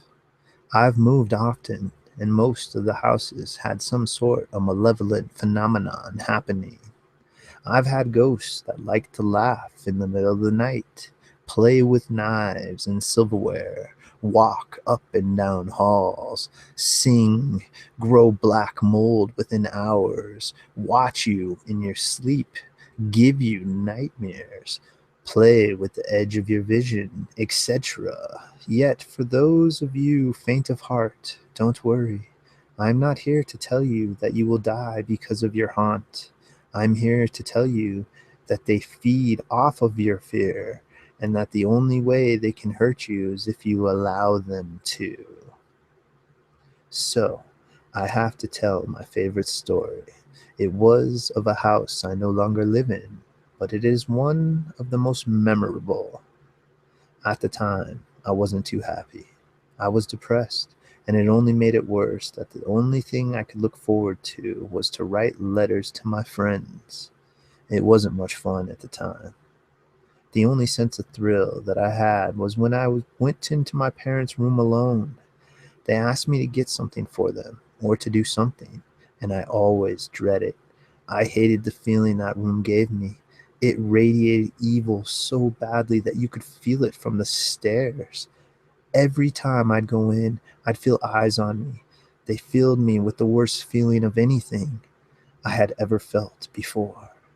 It was angry, furious, and it wanted to kill me. I knew it did. I could almost hear the sinister thoughts as it watched from the corners of the room, glaring, waiting for its chance. I knew if it got its chance, it would kill me. Yet the knowledge I knew even then was that spirits had no power over you unless you gave them that. However, at the time I had some spice near the end of my time there. My aunt, uncle, and cousin came to visit. My cousin was 5 at the time. My aunt and uncle had just married, and his daughter became hers as well. They were staying with us before they could move into their new house. It would be a month before they would leave. My cousin started to speak to an imaginary friend around the time she came to our house. She addressed her friend as Lala. We often would find her pleading and yelling at this imaginary friend, saying, "Stop it, Lala, don't do that." It went on for a while her parents saying not to talk to Lala again. One night changed everything. My dad was walking upstairs to go to bed. I heard this story later from him. He turned to see a little girl standing in the hall. Thinking it was my cousin, he told her that she should go back to bed. She ran past him and into his room. He followed her in there, mad that she disobeyed him like that. Going into his room, he followed her into his closet where she had slipped into. No one was there.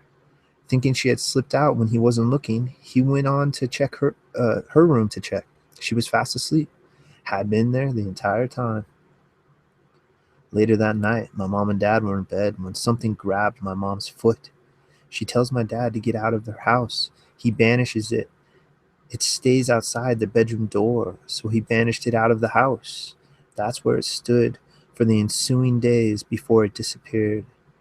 The funny thing occurred after that. My cousin never saw Lala again. She had stopped talking to herself and never had another imaginary friend. Thank you. The house has its problems. Yeah, Lala, the creepy spirit, perhaps. Maybe that wasn't its name. Maybe that was like the best the kid could say it. Who knows? All right, this one is called The Eyes to See. Life seemed absolutely normal when I was little, but as I grew up throughout the years, I have been having strange occurrences. When I was 5, I was still playing at the playground alone, my mom and dad watching me from a bench not far from it. I was still playing with my bike when a little girl approached me asking if she could borrow my bike. "Can I please borrow your bike? You can ask your mommy if you don't trust me," she begged. When I approached my mom to ask if the girl could borrow the bike, she said that she hadn't seen anyone talking to me, nor was I, as she'd been keeping her eyes on me since she brought me to the playground. I was baffled because I saw her right in front of me. I remembered my grandma's death. I was still 5 back then and was still asleep when this occurred. I saw her from above, dying of asthma. She was gasping for air when a man with wings stood next to me. Azrael, the angel of death. "You shall return to your body, child. Your mother needs you," the man said as he pulled the life out of Grandma. From above, I could already see my parents rushing into her room as I floated wistfully. "Go," Azrael commanded. I slammed back into my body with such force, waking up sweating and rushing into my grandma's room. I grew up having more weird occurrences, fortune-telling dreams, intuition, in other words, sixth sense. Life up to now is distorted to me, as I can no longer differentiate between being awake and dreaming. Recently, I've heard a voice being whispered into my ears like, "Angels do not sin," or hearing my mom's prayers, "Dear God, give me a righteous child." I could even remember my life before being born into this world. I was standing on the spiritual sky, not asking for any purpose in life from God. I'm 17 now, and I have learned to embrace my gifts despite my mom not believing in my abilities. I still give her indirect warnings of my visions so as not to freak her out. The latest gifts I've received is to be able to visit people in their dreams, hear their heart's desires, hearing the same voice in my head saying, "All you have to do is ask if you want something, daughter." And also, will things too happen in my mind? Interesting. The eyes to see. Yes. All right. Oops. Gotta go back to this one. Okay. Accidentally clicked the wrong button. Sorry, guys. Minor technical difficulties. What to do? All right, here we go. All right, this is called Cabin in the Woods. I've always been curious about the paranormal, and I've always been a little skeptical. Seeing is believing is the approach I take when it comes to ghosts, UFOs, Bigfoot, and others. Deep down, there is a piece of me that believes there is something out there that just cannot be explained, and I'm sure that is the case for most of us. My story starts off on a haunting trip that my best friends and I took past deer season. The date was December 12th, 2011, a weekend that has been branded into my memory. Chad and I leave our house around 5:30 p.m. on a Friday evening, heading north to a city in Mississippi called Columbus. It's a good 4-hour drive from the Gulf Coast. We arrive in Columbus around 9:45 p.m. and it takes about 30 minutes more to reach Chad's uncle's cabin. His uncle's cabin is located about 3 miles off the main road, way back in the woods, away from everyone and everything. To us, this is paradise. No noise, no phones, no TV, just peace and quiet. After a long week of work, this is what we have been waiting for all week. After we arrived at the cabin and unloaded all of our hunting equipment, we sat in a small table located in the middle of this small one-roomed cabin. The cabin had 2 sets of bunk beds, a kitchen sink, a table, and in the far corner was a bathroom with a shower curtain for a little privacy so you could do your business. It was well after 12 a.m. that we decided to turn in. We set our alarms to go off at 5 a.m. after a long day of hunting and scouting. The next day, we meet back at the cabin and decide to go into town for dinner.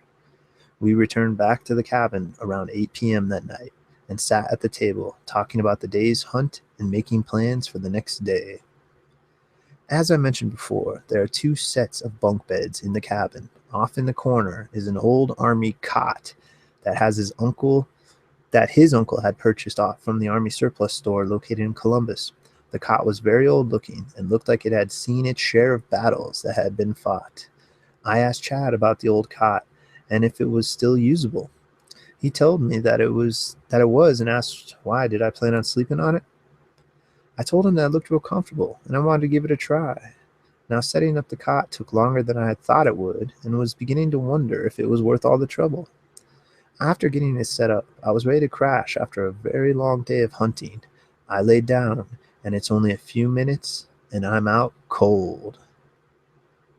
Later that night, around 1:20 a.m., I wake up from a deep sleep, just staring at the ceiling. I close my eyes and try to go back to sleep when I get this strange feeling. It's a feeling that someone is right there with you. I open my eyes and glance over at Chad to see if he is awake, and he is sawing logs like there's no tomorrow. So I lay there just thinking about what it was because I was so tired and tried to drift back off to sleep. I shut my eyes only to have that feeling again. It's dark in this little cabin, and the only light we had was coming from a small heater. I lay there with my eyes still shut, and this feeling is getting stronger.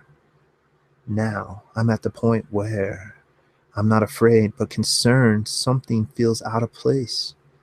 I open my eyes, and there standing over me is this perfect figure of a man who has this strange glow. It's a bluish glow, and there are no facial features at all. It's like a person who is just one solid color. This thing that reaches down to me as if he was going to touch or grab me. When he or it did that, I started punching and grabbing back at it. Then it was gone. I got up so fast and stood there wondering if I was asleep, dreaming, whatever. I was awake but not dreaming by any means. I walked over to the table and sat down, trying to regain my senses. Then all of a sudden, I got this real sharp pain in my chest, like I've been shot or stabbed. I can't breathe, and I feel like I'm going to throw up. I try to wake up my friend, and he does not budge. Now I'm starting to freak out, not knowing what's going on or what to do. The pain is getting so bad that I tell myself, this is it, you're dying. Then just as fast as the pain hit me, it went away. About 10 minutes later, Chad wakes up, asking me what's wrong. I told him what had happened, and he looked at me like I had been doing drugs or something.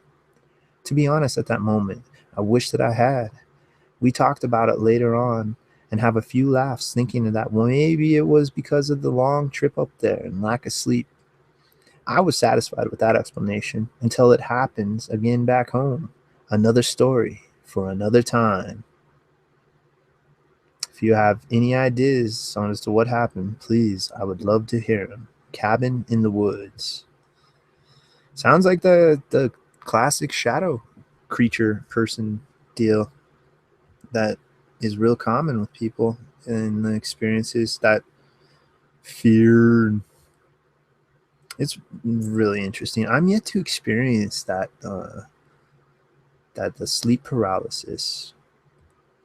So yeah, that that one would actually creep me out, because I remember when I was a little kid. I remember one time, I don't even know how I wasn't old enough to. I had been like 4, maybe 3 or 4. I just remember I was wrapped up in a blanket and somehow like rolled over a bunch of times. So I wrapped myself up all like a I don't know, like a pig in a blanket. I was completely wrapped up and I couldn't move at all. It was like being in a straitjacket. And I just remember freaking out because I couldn't move, and like I couldn't figure out why I couldn't move. And I can't remember much else. I'm assuming my mom came in and saved me, but I just remember that feeling of I was wrapped up. I woke up and I was just all wrapped up. I didn't know what's going on. So I can assume that sleep paralysis is a lot like that, because I was a young kid. I remember just freaking out. Really weird. I've also had a weird experience where I got really scared and I tried to scream and I couldn't scream, and that made me more freaked out. I don't know if you guys have ever had that. I was a really young kid, and I was, again, probably about 4 years old, maybe 5. I remember freaking out over something, and I tried to scream, and I couldn't scream. Being a kid. Yeah, that's a weird one. Okay. This one is called The Property. Let me just take a swig of water and a swig of coffee. Thank you again, everyone. I hope you're enjoying your Saturday evening, wherever you are in this crazy rock, listening to accounts of paranormal strange activities. So yes, thank you. Here we go on to the next one. The Property. When I was a child, my grandparents owned a piece of land out in East Texas in a place called Reclaw, which was a burial ground for the unfortunate people who walked the path on the Trail of Tears. I had many encounters with levitating dolls and spirits speaking, but nothing ever compared to the creature. It first attacked me in front of my father by grabbing my feet and carrying me up a hill so steep that you would have to been on your hands and knees just to climb to the first few trees. After it brought me up the hill, I saw it, a zombie-like creature with teeth and dark eyes, red. As I tried to get away from it, the forest seemed to move and grab the creature, forcing it into the roots. Afraid for my safety, my father never allowed me out there by myself ever again. I was only 7, and my father saw it too. Though he is gone now, he could never speak of what we saw without a Bible in hand. The second experience happened when I was 9, and my sister and grandparents went to the store, which was 10 miles away. I remember seeing them leave, but a knock came on the door. I opened it, and there they stood outside and told me that they were going for a walk.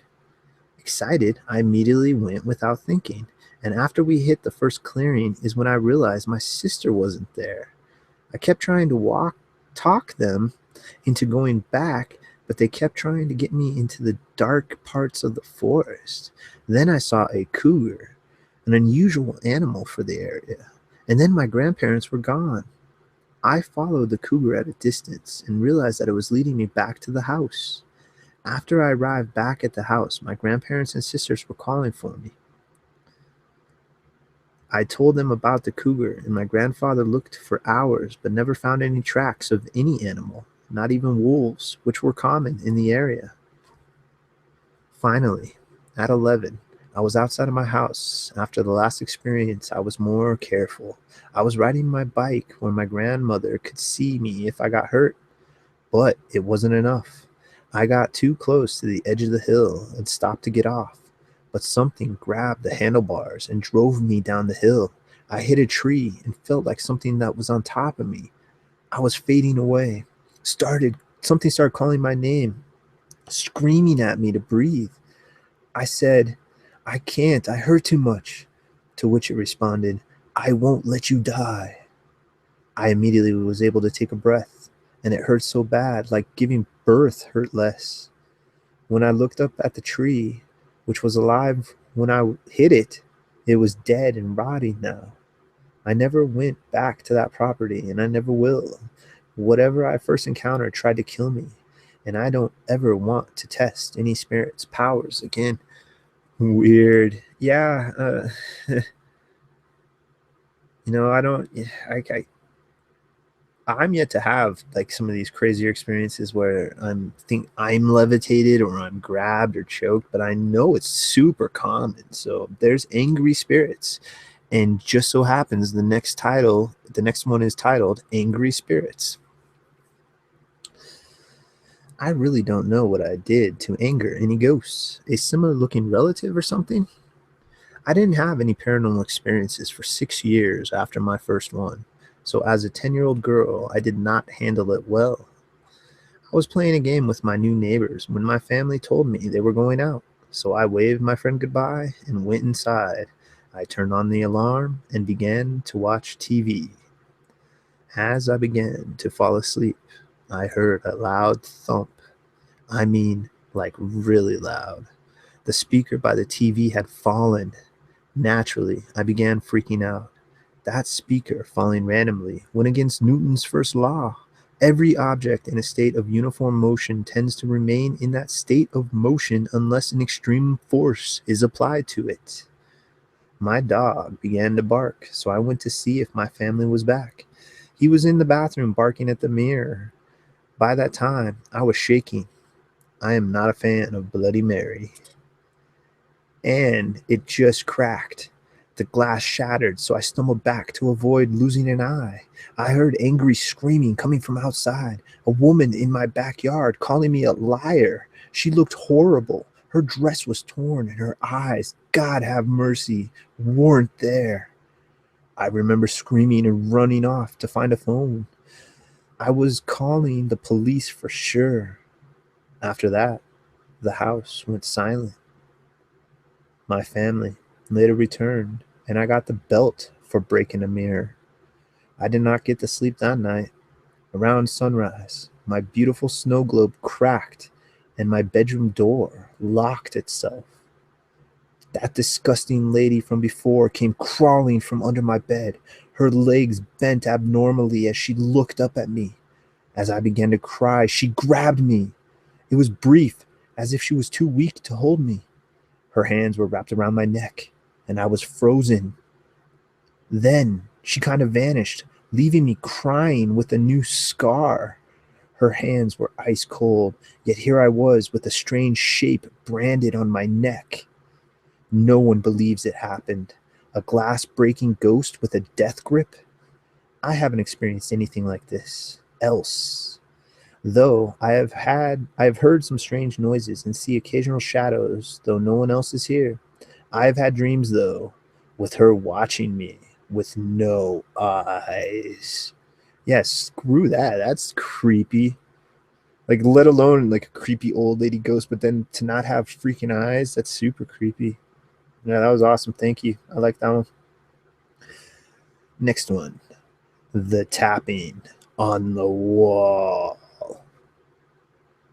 For some time now, every night when everybody is asleep, there will be a faint knocking that starts in the basement, and over the course of an hour or so, It moves to the third floor of my house. There have been nights where I'm the only one home and follow the knocks from the wine cooler in the basement to the couch in front of the TV all the way into the attic. Nobody else in my family hears the knocks, so I thought I might have been going insane. But lately, I don't think so. One night last week, I was home alone. I heard the tapping and shouted at the top of my lungs, "What is your name?" All of a sudden, the tapping stopped, and my house started shaking as if an earthquake was moving it. I ran outside, and the ground around me was quiet. I went back in, and sitting on the family room couch was a figure shrouded in darkness. And I asked, "What is your purpose here?" The figure turned to me, and I looked into his eyes and immediately wished I had not. For in his eyes, I saw suffering. I saw the will to survive being crushed by darkness. I asked him for his name, and almost instantaneously, the tapping resumed, and the house started a low rumble, not like before, but softer. I sat next to him, and he muttered two words, "Forgive me." Then he vanished, turning the couch black underneath him. I turned to prayer to find an answer to what had happened, and one night, I don't remember falling asleep, but I do remember a figure bathed in light so bright that I couldn't stare for too long without my eyes hurting. She said something that I couldn't translate. I woke up to my house bathed in light and shaking at the same time as if both entities were still there. I shouted, "You are no longer welcome in my home." And everything stopped. Silence took over. Since then, nothing has happened. I know I was visited by a demon and that I was protected by an angel. I do not know if what I said affected either parties, but I do know that I am the only one in my family to see the occurrences. I set up cameras and recording devices, but they never caught anything. When I think of what happened, my body shivers and a tear comes to my eye.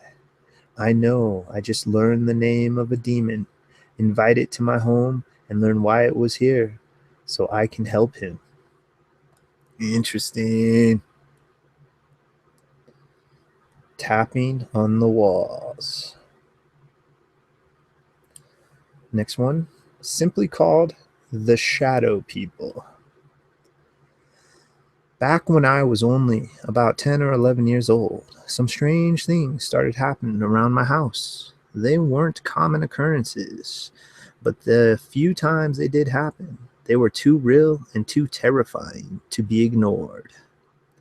Firstly, both my parents said that they woke up in the middle of the night from something yanking on their arms so hard it felt like their arms would pop out. They didn't know what it was, nor see what it was, but soon I would. I started to become very sick a couple of weeks after this. It lasted for almost a month and had no symptoms of a cold or flu. I just felt really bad. Finally, when I was starting to get better, I found myself alone one day, so I thought I'd go play RuneScape, old school, on the computer, a popular game at that time. Yeah, old school. It was on the older computer with a glass screen, which which when off reflected back like a mirror almost. Here's where it gets terrifying. I sat down and looked at the screen, hesitating for a second before I turned it on. I could see the area behind me in the screen lit up by the dining room's table's small chandelier, and behind that, my parents' bedroom door that someone left open. At this moment, I thought to myself, that'd be scary if I saw something behind me right now. And immediately after this, just as I was about to turn my gaze, I saw something that still scares me to think about. A black, hooded Grim Reaper like entity levitating off the ground, with its arms locked straight out, shooting out of my parents' bedrooms, turned sharply toward me and moved up till it was right behind me, so fast that I didn't even have time to react. I could see on the now darkening screen its arms reaching for me. I couldn't breathe or move.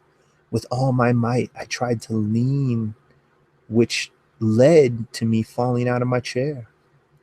I could see that the chandelier light went out and the creature disappeared. I took a deep breath of much needed air and ran to the phone to call my mom, who was the last to leave, in the hope she'd come back, but no one answered. So I went to the nearest corner and waited on the verge of tears until I was not alone. I never saw it again, thankfully, but someone else in my family did. Just 3 years ago, when I was 15, I was on the phone talking to my cousin when suddenly he stopped talking.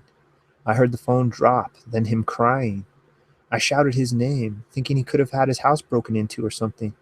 He hung up and then called back a few minutes later to tell me he walked out into his hall and to his right saw the same thing that I did just a few feet away. I thought it strange since I never told him the story, so it couldn't be a prank or something. I looked this up online, and people have been known to call these evil entities shadow people. Yes, it's very common, super common. What do these things want? What is the deal, Lucille? I want to know. I want to know the truth. Interesting nonetheless. All right, next one, entitled The Stranger in My House. I'm going to begin by saying that this is real. I'm not joking, and friends and family have seen this too. I'm 23 years old, and my name is James.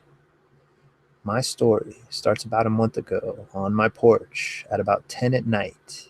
Someone drove very slowly down my road, which isn't unusual, and stopped right in front of my house in the road. I just sat there watching them. The road is lit by streetlights, and I live in a small town in Alabama, just to clarify. I don't know if they saw me because my porch is dark, but they stopped and opened the door and had what looked like a 2-liter bottle in their hands. They poured it right on the road, waited a moment, and slowly drove off. Now that is strange as hell, but it gets stranger from here on out. After they leave, I walk out to the spot on the road and look at what they poured out, and it looked like green snot or some type of slime and smelled strange. I know I'm stupid and I shouldn't have, but I sort of poked my finger in it, and it was gooey and creamy. I wiped it off on some grass and went back inside. After that, I didn't think anything about it and went to bed. Well, the next few nights were met with strange noises coming from my kitchen, like things falling and rolling around. I live in southern Alabama, so I keep my doors locked, mind you, plus I don't own pets. Well, things like bottles of medicine were placed in different spots from where I had taken them, and the fridge door was open one morning. Well, that's how it started, and now it's getting serious. The past week, late at night, I've been seeing this little man about 3 feet tall, maybe, God, this sounds crazy, in my house at night. I know I'm not crazy because my friends have seen glimpses of him too. Like the other night, my friend and I got drunk because of all this crap, and I just wanted some relief.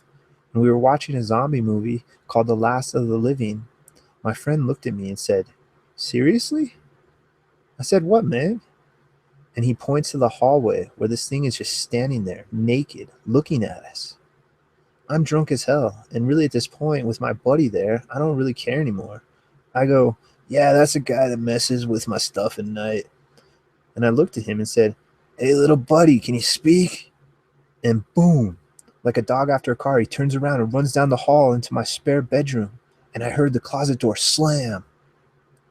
My buddy thinks it's cool, but I don't like it at all, and it scares the crap out of me. I haven't told many people because what the heck would they think?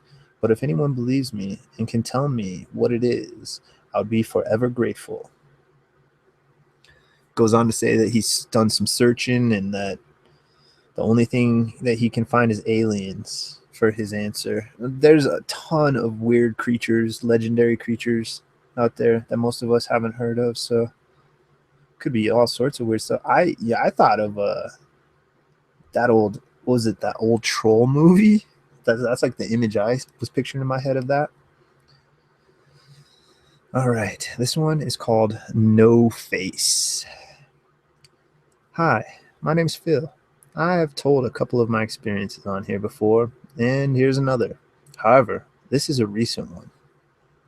I have been followed by this guy in a black and white dress suit with white skin. He's relatively short considering I am 6'5", and he keeps his distance. If you have read my previous question, you might have an idea of why it would keep its distance, and I see this thing every now and again. But it has gotten bad. The other night, by the other day, I mean a few weeks ago, I had been getting bold and didn't get within reaching distance of me, but it was 8 meters away. I say that because I had remembered where he was standing and measured. Now I was in bed, but not asleep, just staring at the ceiling, thinking and trying to communicate with this thing inside of me. It sometimes shows me things when I do go to sleep, if I think of it at night before I go to sleep. It's how we communicate. Most of the time, it's the same thing. Anyway, it's about this other guy, and this guy had appeared without me noticing because I almost was in a trance like state when trying to communicate with these things. So the thing that snapped me out of it was that the TV came on, and the picture was of an old analog channels with no reception, all black and white ant looking thing. That's when I snapped out of it and saw this close up of this no face guy on the TV. He had a white face with no eyes, but bits of indents of where the eyes should have been, and no mouth or nose or ears, but a bit of sandy brown hair. It was at that time I had noticed there were growing patches of darkness in the top corners of my room, and I noticed that there was things inside of the darkness. It was looking like an imp or goblin or something like that. But these things looked like they were helping this no face guy who looked like he was trying to say something or do something. I was starting to get angry, and that's when I saw him. He was 8 meters away from me, just outside my window. I had started getting riled up and thought to myself, no. I haven't had an incident for a while. I was going to have one here in my new house with my friends, and so I rolled over and ignored him and the others, and I missed one thing that wasn't said by me and wasn't really said vocally, but it felt like it was directed at No Face, and it was, "You're lucky." And just like everything disappeared and the darkness went away. My room is covered, shaded from light, so my room is really dark, and the darkness in the corner was exceptionally dark, like a physical darkness. But this was on the fifth night, and I had been seeing this no face guy. Weird story. The next night it was similar, but I just ignored it as before. Didn't get angry, but just got annoyed, and it would do the turning on the TV thing all through the night. It wasn't just once, it was constant. I would be sleeping and the TV would come on. And again, because my room is dark and the light is bright, a TV is really bright, and I was waking up from it, turning the TV off and going back to sleep. Now, the final night he appeared was a night we won't forget and never come back because my friends went to their parents' place down in Brisbane, so I was home alone. Well, that's when they usually try things when you're not alone. I'm having a hard time reading this one, guys. I don't know why. But it was quite interesting. And when it relates to some of the people's comments, I leave about telling them. It is kind of weird. I think they said Brisbane, so maybe that's Australia. I think maybe they're just writing this more in Australian style manner. I don't know. I'm not an expert. All right, let's get it. Anyway, as night came, I was driving around, and as it got darker, I had started seeing him on the side of the road. I just kept passing him, and that's when I had enough. So I went to my favorite place to meditate and to think, which is a lookout out over the city and the ocean. And this place is lit up when the moon is out, and this time it was bright, but it wasn't full. Just I had hoped he was there.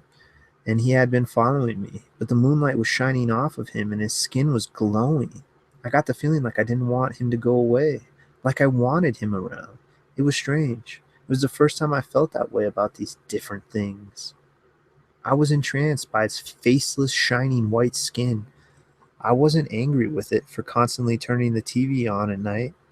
I remember it so well, it was literally a magical moment. I wanted it to be around forever and never go away. I wanted it as a friend. I came to the realization later on that when something like this has happened before, I have had people either around me or with me. But at this place, it was just me. I had realized after what it was doing that it had worked its way into me. I saw what it wanted, what it didn't have, and what I was afraid of. But I didn't know this at the time. And this one's a long one. At the time, I wanted it. At the time, I wanted it as my friend because I could feel it telling me it wasn't going anywhere. It wouldn't leave, and it wouldn't believe me. It was saying all I wanted to hear, and so I started walking towards it and kept talking to me in my mind. I should mention it kind of hard to speak without a mouth, and I was entranced, and it made me see it as a girl glistening in the moonlight. A girl with sandy brown long hair down to her waist and wore a wide brimmed yellow hat and a yellow dress with those frilly lacy things under the outer part of the dress at the legs, and pouty red lips and blue eyes that seemed to sparkle. The light on the dress made it look as if it was made of gold, and yellow shoes or slippers with a red flower that was on the connecting strap of her shoes. One of the final things it said to me was, and no matter how hard I try to figure out what it said, I cannot get it, like it has been silenced or bleeped out even at that moment. It's like the word wasn't meant for me. I've come to the conclusion that it was a name that I am not allowed to know. The last thing it said was, I will stay with you and protect you forever and will never leave. But the only thing you need to do is let me in a something out. They don't know the something. In that instance, it's why I think I'm not allowed to know its name. I had one word come to my mind, and that word was the F word. I had realized my will was broken and I was crying. The last time I had cried when I was 9. I'm 28 this year. My heart has been closed tighter than a vault and away from everyone for so long. I was bawling my eyes out, but I was out of a trance and I could see the no face standing just a few centimeters from me. My eyes were glazed over by all the tears, but I don't know why I was crying. The fact that this thing broke me so easily, or that I was more frightened of this thing inside of me, who knows, who now has a name which I didn't hear, and I felt when its name was said. It hurt like hell. My body burned like it was on fire by the name, the hottest fire, and I have been close to really hot flames before. That's really weird. Name said its name, but couldn't hear it. I made it, but this was hot as hell, and it was on the inside, like it had targeted my very soul. But because of the excess heat, I had well thought I passed out, but that wasn't the case. It had just come out, and when I came to, I was in the shower washing what seemed to be blood off of me, but most of it was mine. I had been cut from my shoulder blades all across my chest. Even though it looked large and severe, it wasn't bleeding. It was like it had stopped the bleeding, and I noticed that my eyes were bleeding. The cut was 3 claw-looking marks, and my heart just wouldn't stop pounding. It was going crazy. So I went to bed, or laid down in bed, and wondered on what happened and how I got back, or did I drive or even walk? The next day was the most quiet and uncomfortable day ever. I had next to no energy, and even less motivation to do anything. But I was better the next day. I was able to close off my heart again and talk to anyone and everyone like I usually do. And I went to the doctors because I only go to my GP because all the others are useless and only concerned about making money. And I told him most of it, not knowing if he would believe me or think I'm crazy. Then I showed him the claw mark looking cuts, and to my surprise, and to his because of how I described them, the wounds were, for the most part, closed up, and there were now red marks. But the important part was that they were still there. He did scans for my eyes, and there was nothing wrong with them. He said go straight to him if anything happens. I had a feeling that he knew or understood what happened. I guess the whole point of the story is to see if anyone else had an encounter like this, or come face to face, so to speak, with this no face guy, or even had something like your very will had been broken and was saved by something. Sorry for this being super long. The thing is, the thing usually shows me are things that are going to happen that is funny or amusing for both of us, never one side or something that will be of consequence. Like, just say if I trip over something at the shops, there will be bad things happening, but one thing he shows me quite often is a dream message. I am driving in a car on a long straight road, no turns, and it's so long that you cannot see the end of the road. There's just a red light at the end, but I cannot turn off the road or stop. However, I eventually slow down when I see these black beings with glowing yellow eyes. They don't say anything, but I hear them as if they are saying, no matter what you do, your path leads to the same place. Then I start to drive again, going towards the red glow. When it starts to feel hot, I wake up in a sweat. But like I said earlier on in my story, when I was younger, it was harder to control. But as I was getting older, I found it easier to not have it come out. Instead, I just get uncontrollable rage where I find it easy to just verbally let it out, then physically. That was a really weird story. I don't know why I was having a hard time reading that. I don't think it was written that terribly. I was just having a really hard time reading that one. Really weird. Mr. No Face story is making me read all weird. All right, do a few more. How many more we got here? Do a few more. One, two. Yeah, do maybe about 8 or 9 more, guys, and then might wrap it up. So let me just check chat here. I can check it on my tabs so everybody's cool. Greetings, everyone that's new, checking it out now. Greetings, anyone that's been hanging out the whole time, chilling in chat. Greetings, anybody that's just lurking in the bushes. Greeting, future people. Greetings to everyone. Hope everybody's doing good. All right, guys. Next one is called Number 13. Hold on just a quick sec. Oh, yeah. I just got to make sure I don't cough or sneeze right into the mic because it screws up the sound levels. Oops, sorry. Okay. Number 13. It started on a sunny day in Jacksonville, Florida. I was 17 years old, out boogie boarding with 2 friends. After about 2 hours of it, I went big and wiped out. My board didn't have a leash on it, and it was torn away from me. I was left about 50 yards from shore. I thought, no problem, just swim in. I started to swim, but the shoreline seemed to get further and further away. I was caught in an undertow and didn't know it. After about 20 minutes, I was getting very tired and started to panic, crying and swallowing seawater. I thought this was the end of it, yelling for help at the top of my lungs and going under to see how deep I was. Maybe I could walk along the bottom, but was too tired to try. I screamed for God to save me. Nothing happened. Thinking this was it, I was getting mad and I yelled, Satan, help me. And as soon as I yelled his name, I saw a surfer come right up to me and say, You need some help? He put me on his board and paddled me to the shore. I threw up seawater for about 13 minutes, thanking him so much and crying that he saved my life. That ended my attempts to surf.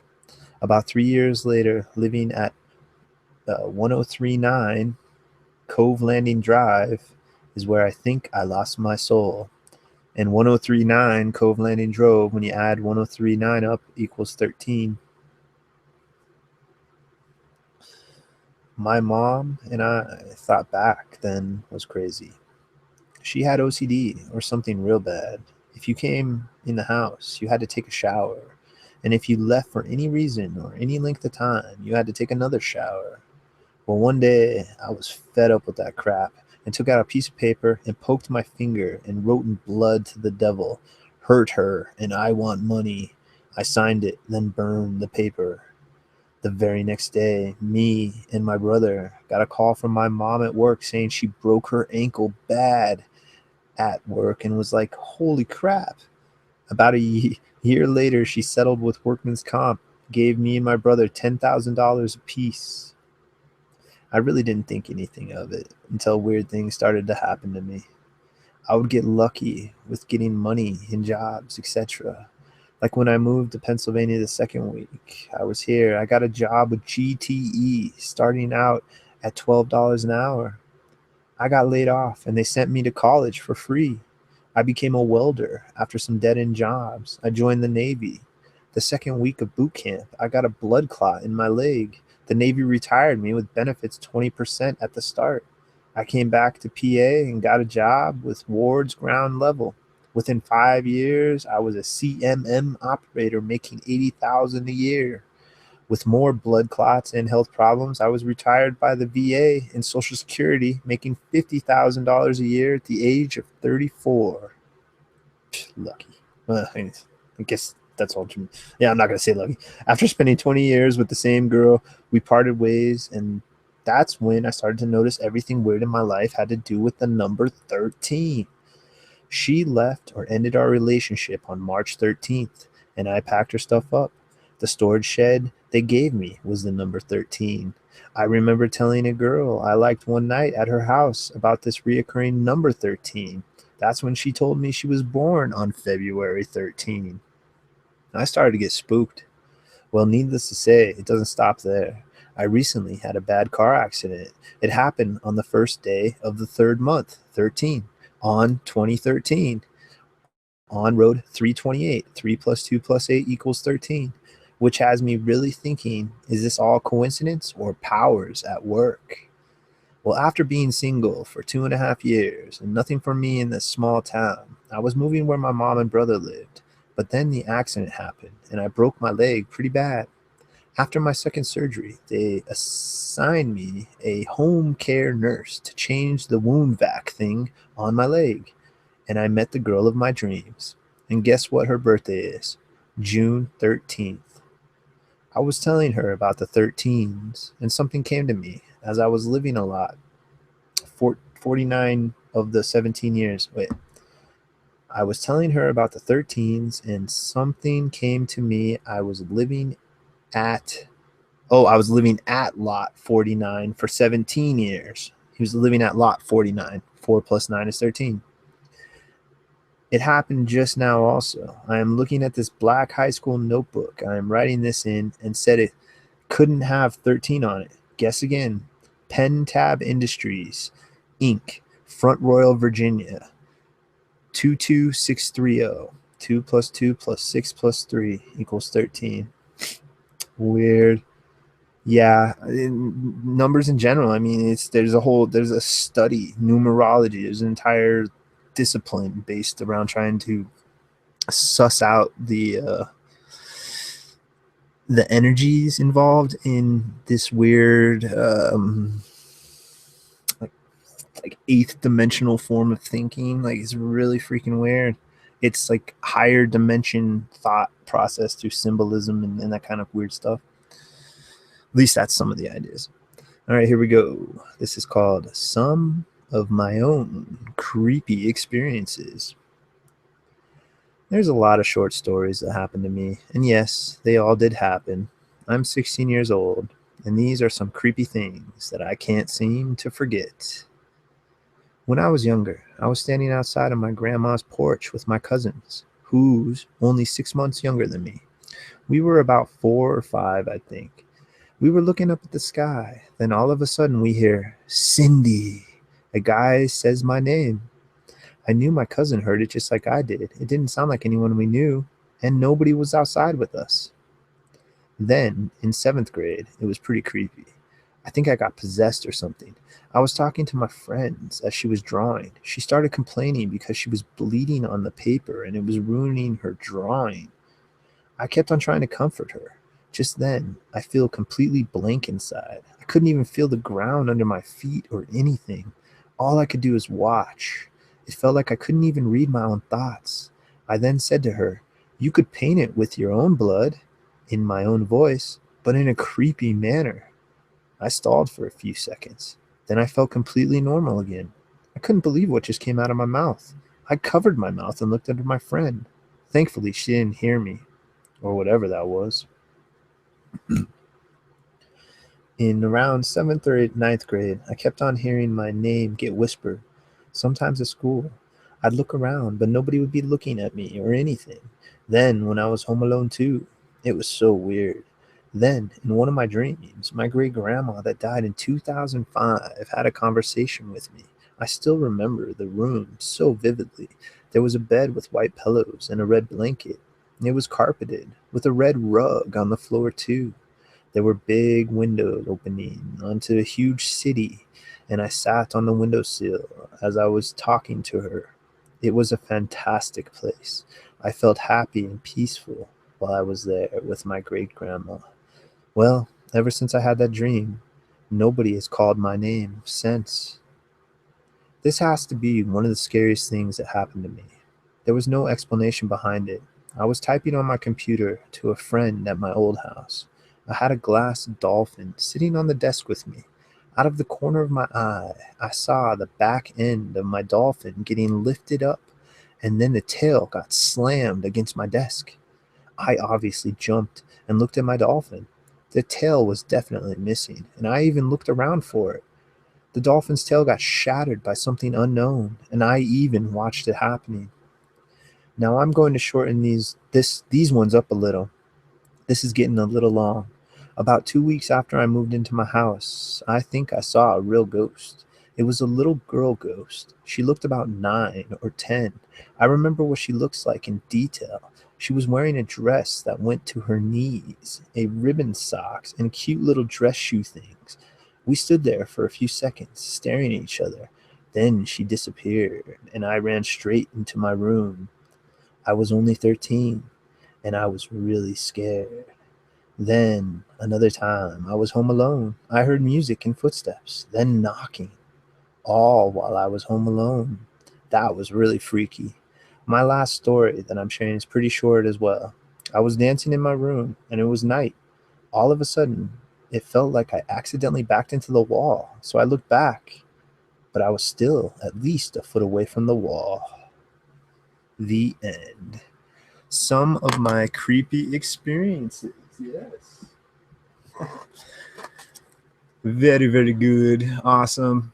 We're gonna go on to, I have a handful more we're gonna do. I just going to take a quick little 2 minute break, refill some water, and chill with you guys in chat for just a couple minutes. Maybe change the camera so you guys can look at my ugly mug, and yeah, and then get back into it and go on for just a little bit more. So I just have to literally step away for 2 or 3 minutes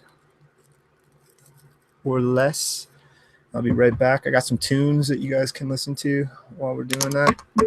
And I'll do that screen share too, so we can just keep looking at those creepy houses or whatever you want to call those.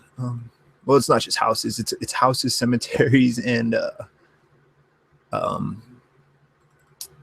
houses, cemeteries, and woods. Houses, cemeteries, and woods. That's what it is. Yeah.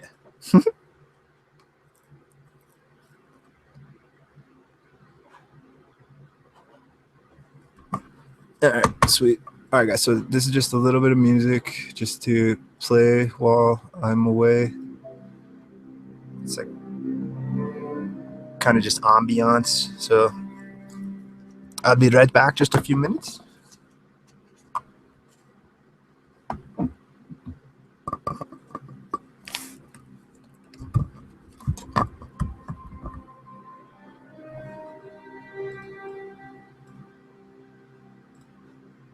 I don't know if it's even really hearing that. Yeah, let's try a different song.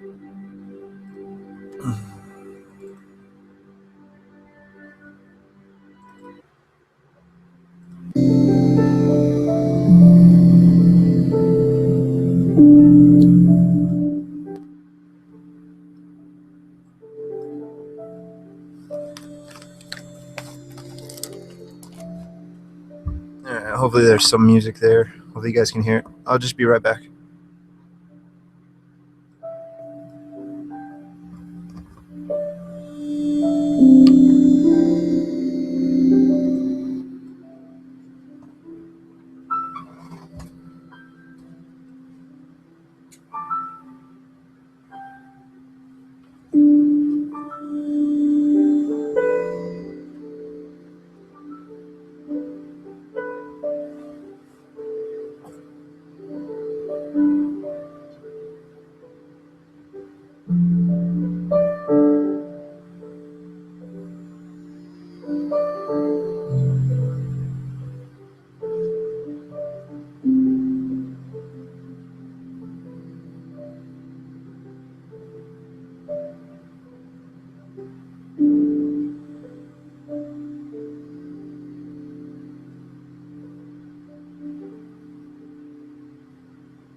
Okay.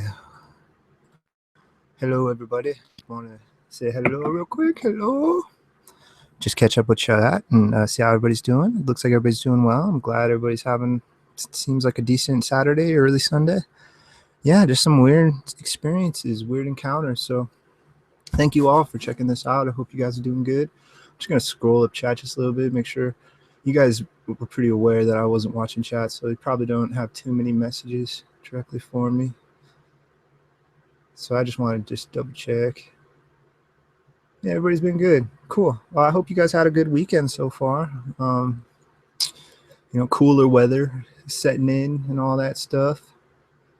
And yeah, nothing too snazzy to report on here. Just doing things and trucking along. So just want to take a couple minute break and just say thank you and say howdy.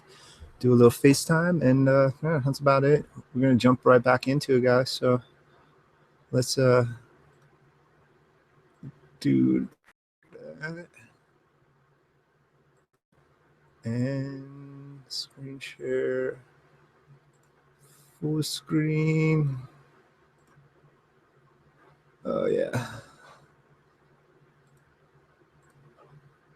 Yeah, there we go. And there. Now you guys should be good. All right, we'll be going to a few more stories. So here we go. That the last one. Got through that one. Yeah, just a few more. Not many more here. All right. This one is called Deafening Growls from My 4-Year-Old's Room. Yeah, that's interesting. All right. Here we go. When my son was 2, he started to talk about spirits. He would tell me they were in his room and they wanted to play with him. Once, when he was 3, he was playing on the floor with his cars when all of a sudden he jumped to his feet and looked at me and asked, "Who's that, Mommy? Who's that little boy?" I peeked around the corner to where he was pointing and didn't see anything, so I asked him, "What little boy? There's no one there." He started to cry and kept saying to me, "Help him, Mommy, he's lost. Help him. He can't find his mommy." I didn't know what to do. He continued to talk about ghosts, and I thought maybe he was just playing around. But at 2 and 3 years old, I don't know if he could make something like that up. Anyway, we moved to a basement apartment, and right from day one, he talked of a little girl and something dark with red eyes. He was afraid to be alone in a room. One night, my cousin and I cleaned his room and put him to bed. About 2 hours later, he woke up screaming in terror. I ran in and tried to calm him down. He just kept saying, "Don't let the big black thing with red eyes get me. Don't let him get me." I swear, I heard a growling sound through his screams, so I asked him to be quiet for a minute. He did. That's when I heard a very loud growling sound. It sounded like it was right by my head, and it was so loud I had to plug my ears. It was way too loud to be an animal. When it stopped, I screamed for my cousin to come in. She did, and I told her to sit on the chair at the end of the bed and just listen for a minute. After about 3 or 4 minutes, we heard it again, and it was so loud it felt like the room shook. My cousin was so scared, she jumped from the chair to the bed, and we all huddled there, scared to death. We moved the next day and never went back. Though we never heard it again, my son still talked about spirits. I feel bad because I told him it scares me, so he stopped telling me. He is 9 now, and I haven't heard him saying anything since he was 5. But the other day, he walked up to someone and said, "You see them too?" The guy smiled, nodded, and walked away. What is going on with my son, and how do I deal with this? It scares the living crap out of me. Yeah, I don't. I have no clue where to begin with that. That would be extremely frightening. All right, next one is called Phoenix Sighting: The Night Flyers in the Patch of Grass. My experiences have been, by far, not the strangest posted on this page, but they still may be of some interest. It all started when I was very young, probably 5 or 6, so I had had a strange dream. It had absolutely nothing to do with anything I had even seen or done. In my dream, I was standing at a window and in front of the forest. The window was overlooking the forest. I saw a large red and orange feathered beast.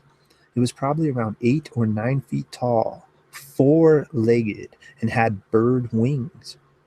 Its head was like a bird's, but its body was strange. It had feathers and had claws at its feet, but it looked more like a cat, maybe a leopard or a lion in shape, although it had no tail. Then the beast disappeared. That's where my dream ended. A little afterward, I looked out of a window and saw that beast. Major deja vu, just like in my dream. The beast simply disappeared. This happened once more in real life, then again in a dream. A few years later came my second paranormal issue. I was standing in a parking lot at the night with my dad. My dad was talking to one of his friends, and I, being 6, was bored. So I started looking at the sky, having nothing better to do. I was really freaked out about what I saw. I saw 5 brown and white beasts without wings. So how the heck were they flying? The one in the front having a slight red light on the front of its head, and what looked like a giant wooden box with 2 metal strips on the bottom being pulled by the 5 beasts. I know this sounds an awful lot like Santa Claus and all that crud with flying reindeer, but honestly, I'm not that dumb as to believe that. So the real question is, what were the beasts and what was their cargo? I shall probably never know, since I never saw them again. The patch of grass was next.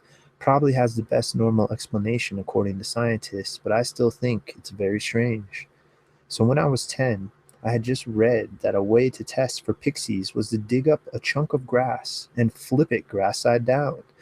Now it was the middle of the summer, and there wasn't any strong wind that day, so I decided to try that trick. I didn't really expect it to work, but I still thought it might be fun to try. So I dug up a chunk of grass and flipped it grass side down. I went and did something else for a few hours and then came back to check on it. It was flipped grass side up.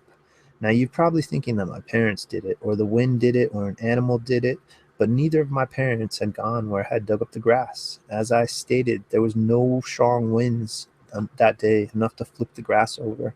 And really, what animal would want to have anything to do with a random little chunk of grass in a giant patch of grass? So, yeah, that's the extent of my paranormal experiences. Not very exciting, but still a little odd. I've never heard that. Thank you, by the way. I've never heard of this weird grass patch test. That is intriguing, and I have to try that. I've never heard of that. Why would they flip it over? Because they're just trying, they want to heal the earth or something? Like, that is just really weird. Okay, on to the next one. The Lennox haunting. I spent 38 days in pure mental hell. When I was 21 years old, my new husband's family offered to sell us a house that had been in his family for generations at an incredibly cheap price. They had a difficult time keeping it rented and did not want to hassle with it anymore. We jumped at the opportunity and moved in almost immediately. It was only a matter of hours before strange things began to happen. It did not take me long to decide there was something or someone else other than us in that house. Almost every night, we could hear something coming up the staircase. The steps were old, so you could hear every creak. Nick, my husband, would jump out of bed whenever he heard it to go make sure that someone hadn't broken in. It would always end the same. No one was there. The ghosts appeared to get braver as time went on. We could hear the steps eventually come down the hall. They were getting a little closer to our bedroom door with each visit. Finally, the night came that we had both been dreading. Nick was sound asleep, exhausted from working hours of overtime. I heard the steps dare to pass the doorway of our bedroom and enter our room. I felt slightly aware of something or someone approach the side of the bed. I had my back turned to, but I was afraid to look. I just kept my face in Nick's chest and closed my eyes tightly. I felt as though there was someone right behind me, right behind my head, just staring at me. I knew one thing for sure. I was not going to turn around to check. I just wanted to fall back to sleep as soon as possible. My hand searched under the covers for Nick's hand. I very softly and quietly moved my hand beneath his big palm, and I did not want to disturb him. I just knew it would make me feel better if his hand was lying on top of mine. My back felt ice cold. I tried to bring the covers up tighter around my neck and back. That's when I felt it. Something moved briefly on the bed behind me. I did not acknowledge it. I forced myself to stay still as if I were still asleep. I felt that if I suddenly reacted, I would see something horrible, so I did not turn around. I did not move. That seemed to upset whatever was behind me. I felt the bed move again, but just ever so slightly. I felt that whatever was behind me was so close to me, it was almost touching my hair. I had the feeling on my scalp similar to when you have static electricity in your hair. I was sure it must almost be standing on end. I rubbed Nick's palm with the back of my hand. I think I was actually trying to wake him, but trying to do it quietly, so whatever was behind me would not notice. It did not work. Nick just grunted a moment and then took another deep breath. He was still sound asleep. I felt another movement on the bed directly behind me again. I actually could feel the blanket I had wrapped so tightly around me tug on me a bit, as if someone had laid some weight on it behind me. I was sure that something was trying to get even closer to me. Suddenly, I felt air blow on my cheek. It was just the same as if someone had breathed on me, except it was a lot colder. Ice cold. I tried rubbing Nick's hand again, only I did it more aggressively this time. He moaned a little and turned to face me, laying his arm across my side. That made me feel a little better. If there was someone or something directly behind me, he would have struck them with his hand when he put his arm around me. I no sooner had that thought when Nick's arm went flying off of me and back towards him.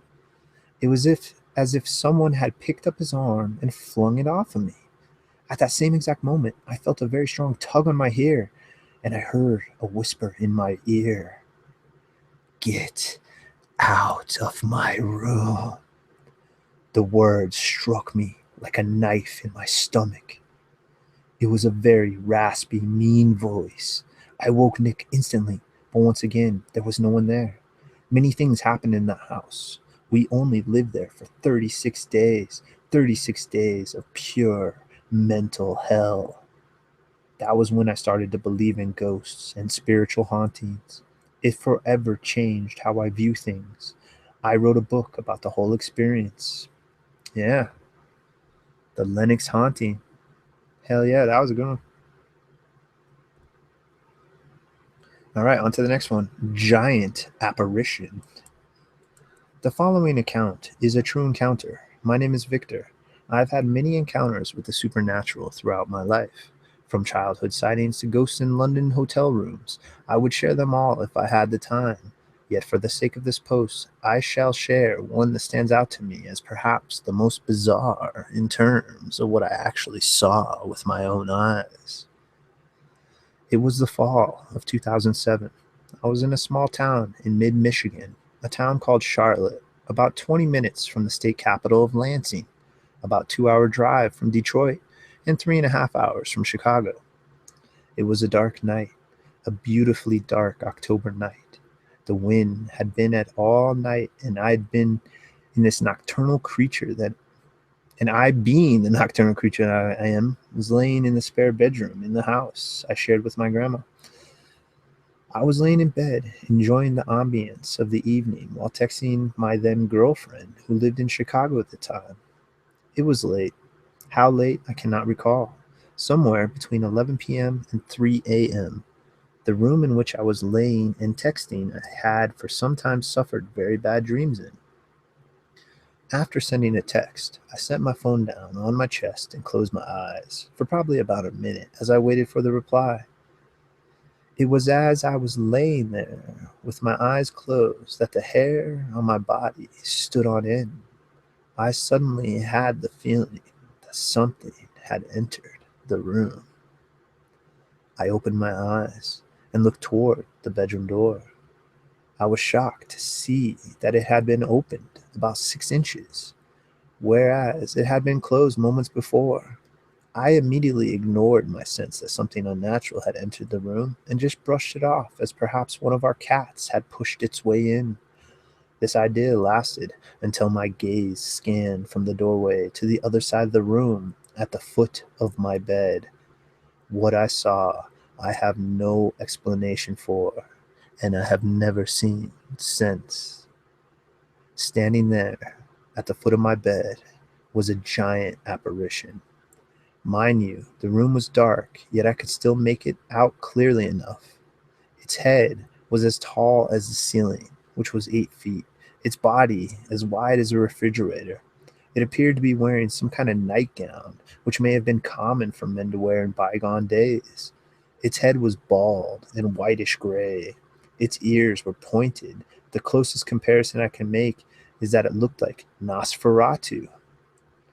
I almost got the impression that it didn't realize that I could see it until I screamed, which I did do at the shock of seeing this thing. I screamed for my grandma, whereupon it gradually whispered and faded away like a predator into the jungle. Very creepy. I have never seen anything like this. Anyway, that's my ghost story. I have many more experiences if you would care to hear about them. Giant apparitions. You don't hear that as much, like giant shadow people or giant apparitions. There's some cases, yes, but it's not as common.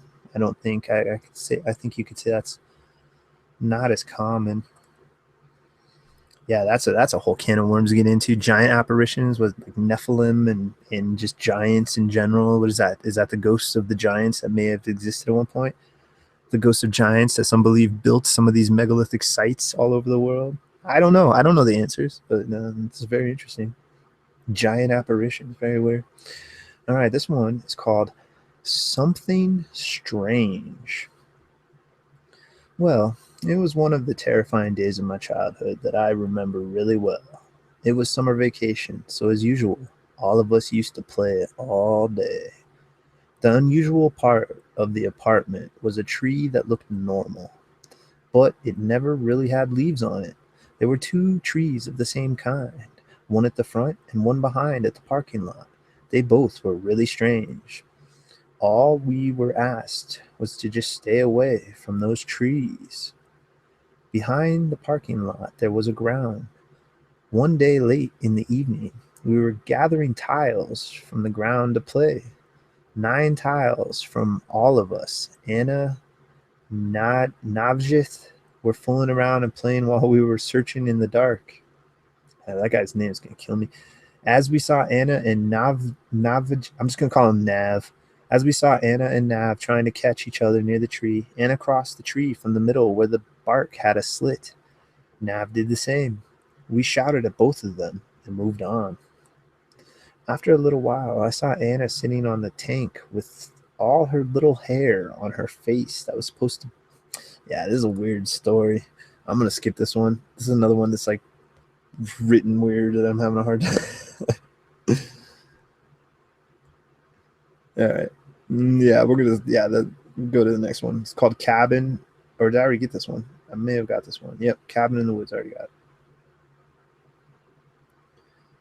Okay. Well, looks like I might have blazed through all the ones I had. So I'm gonna pull up just a couple more random ones because that one was a double.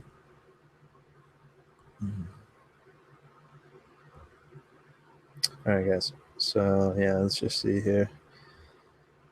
I tried to skim ahead and get ones that are some kind of lengthy, so I have to just kind of. So a lot of these are shorter, so I just have to peruse like a split second. Yeah, a lot of these are shorter.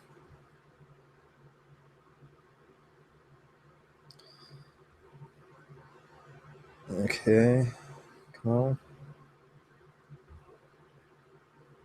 Man, that was a long list of ones too, and I already blazed through them. All right, here we go. Let's do this one.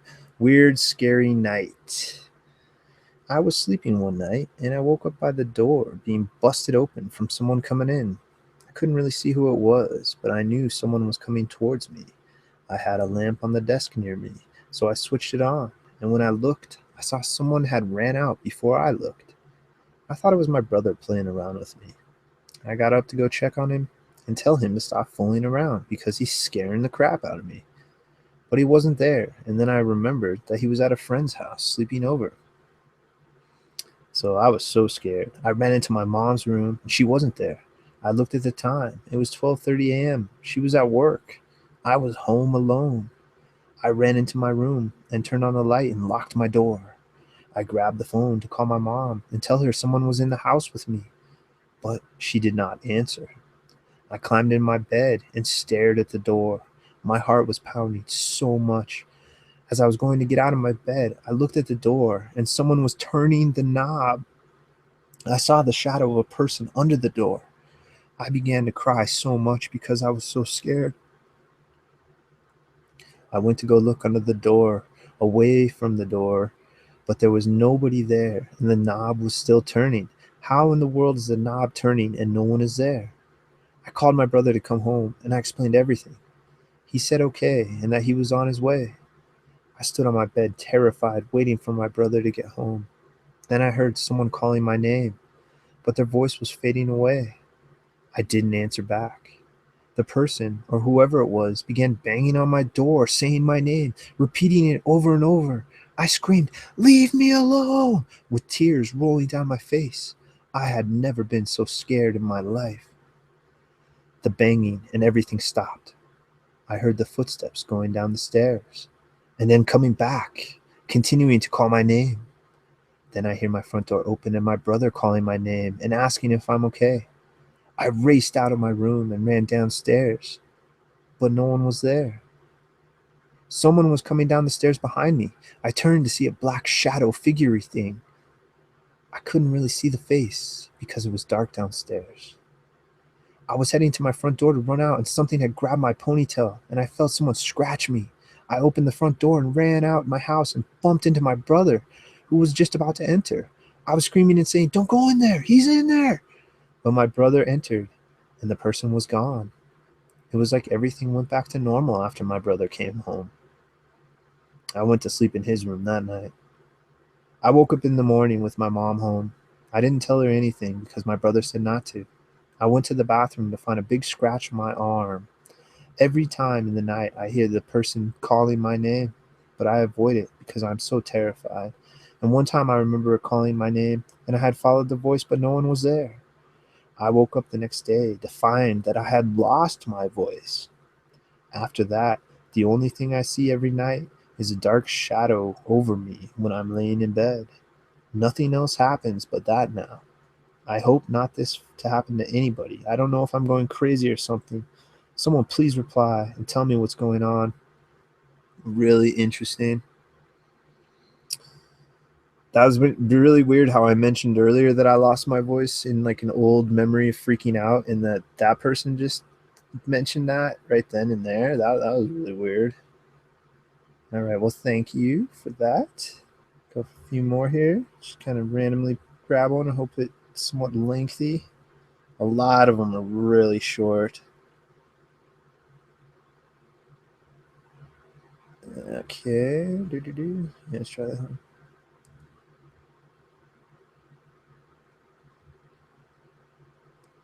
And let's try this one.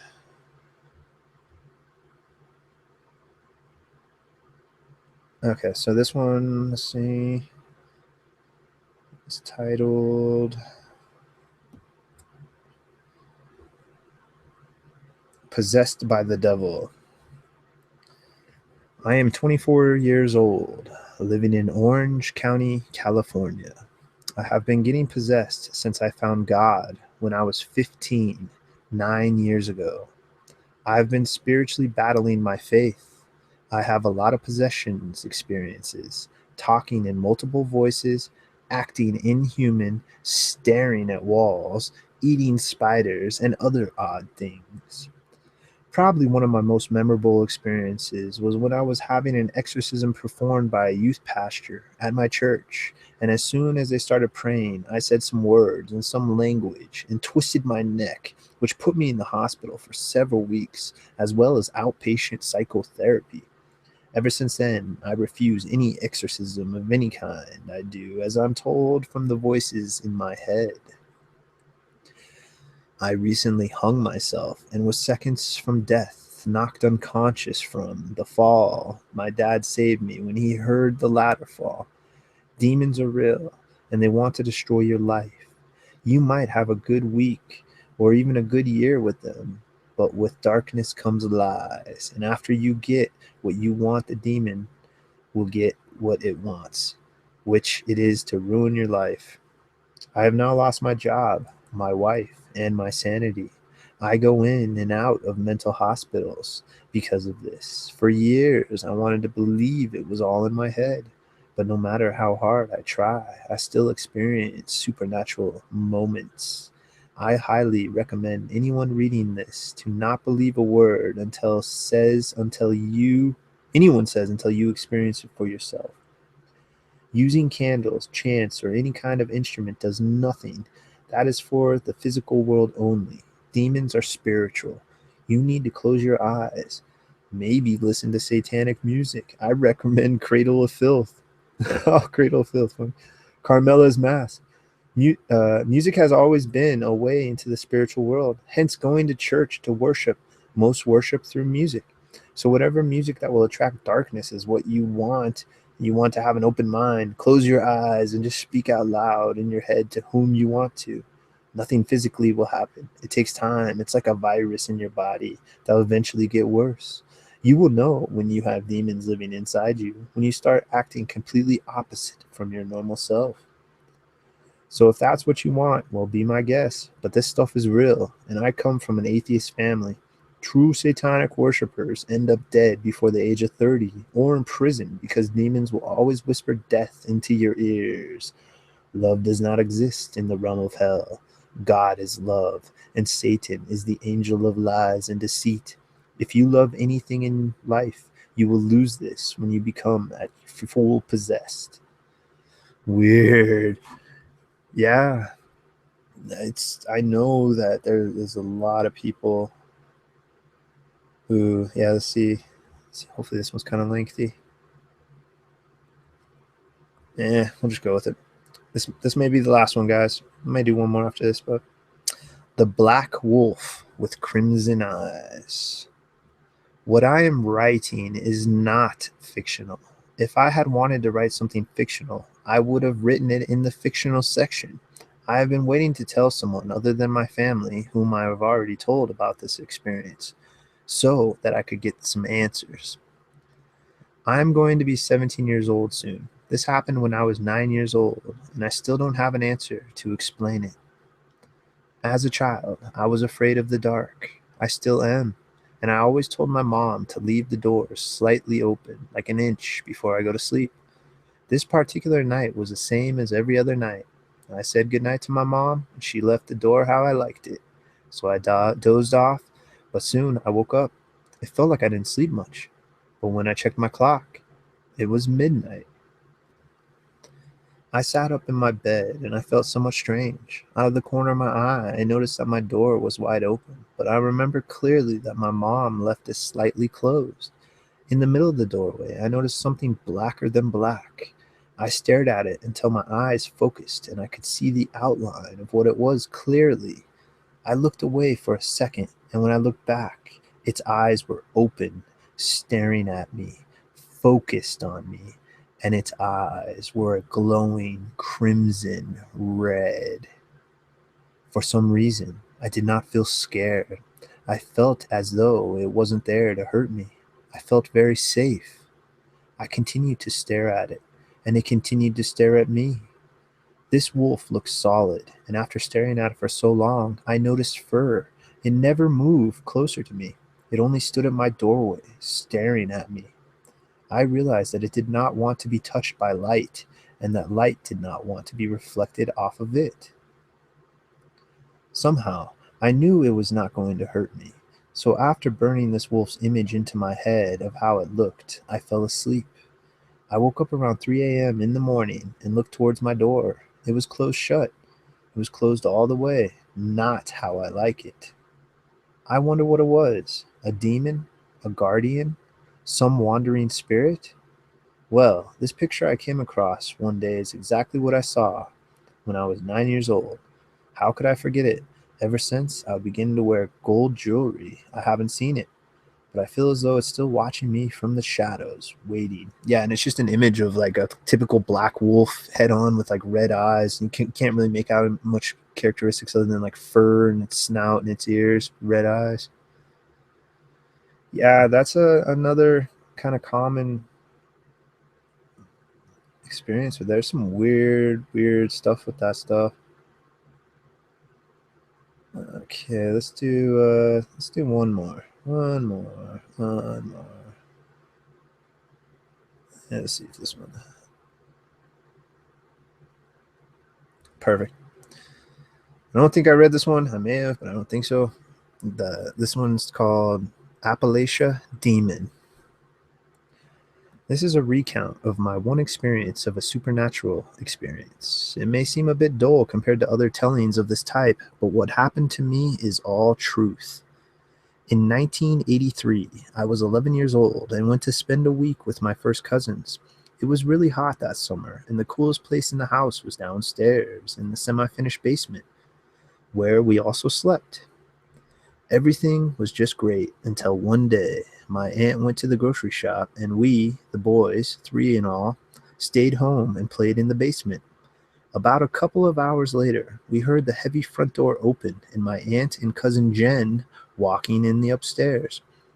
Well, boys being boys, we were excited to see what my aunt had brought back for us, and we ran up to the stairs, all excited. When we entered the living room, the front door was wide open and the back door was wide open, but no Aunt Joy or Jen. I thought it was weird, but nothing really scary. My cousins were very concerned and started whispering back and forth and seemed scared. Tad and Jim both decided that we should play outside until my aunt returned home. A little later, when she came home, Tad and Jim ran into the house before me to tell my aunt what had happened. Tad and the oldest told her, "It happened again, Mom," to which she replied, "Oh Lord, son, we don't need this now." Then she looked over at me and then back at Tad and shook her head as if to mean for him to say, "Stay mum about this." This got me curious, and the more I asked what this was all about, the more annoyed and angry uh, Tad became. He or Jim would tell me nothing. The next day or so went along normally, and we were having a great time, enjoying summer and playing, and then one night I saw it. Jim and I were sleeping on a mattress on the floor when something made me jerk awake.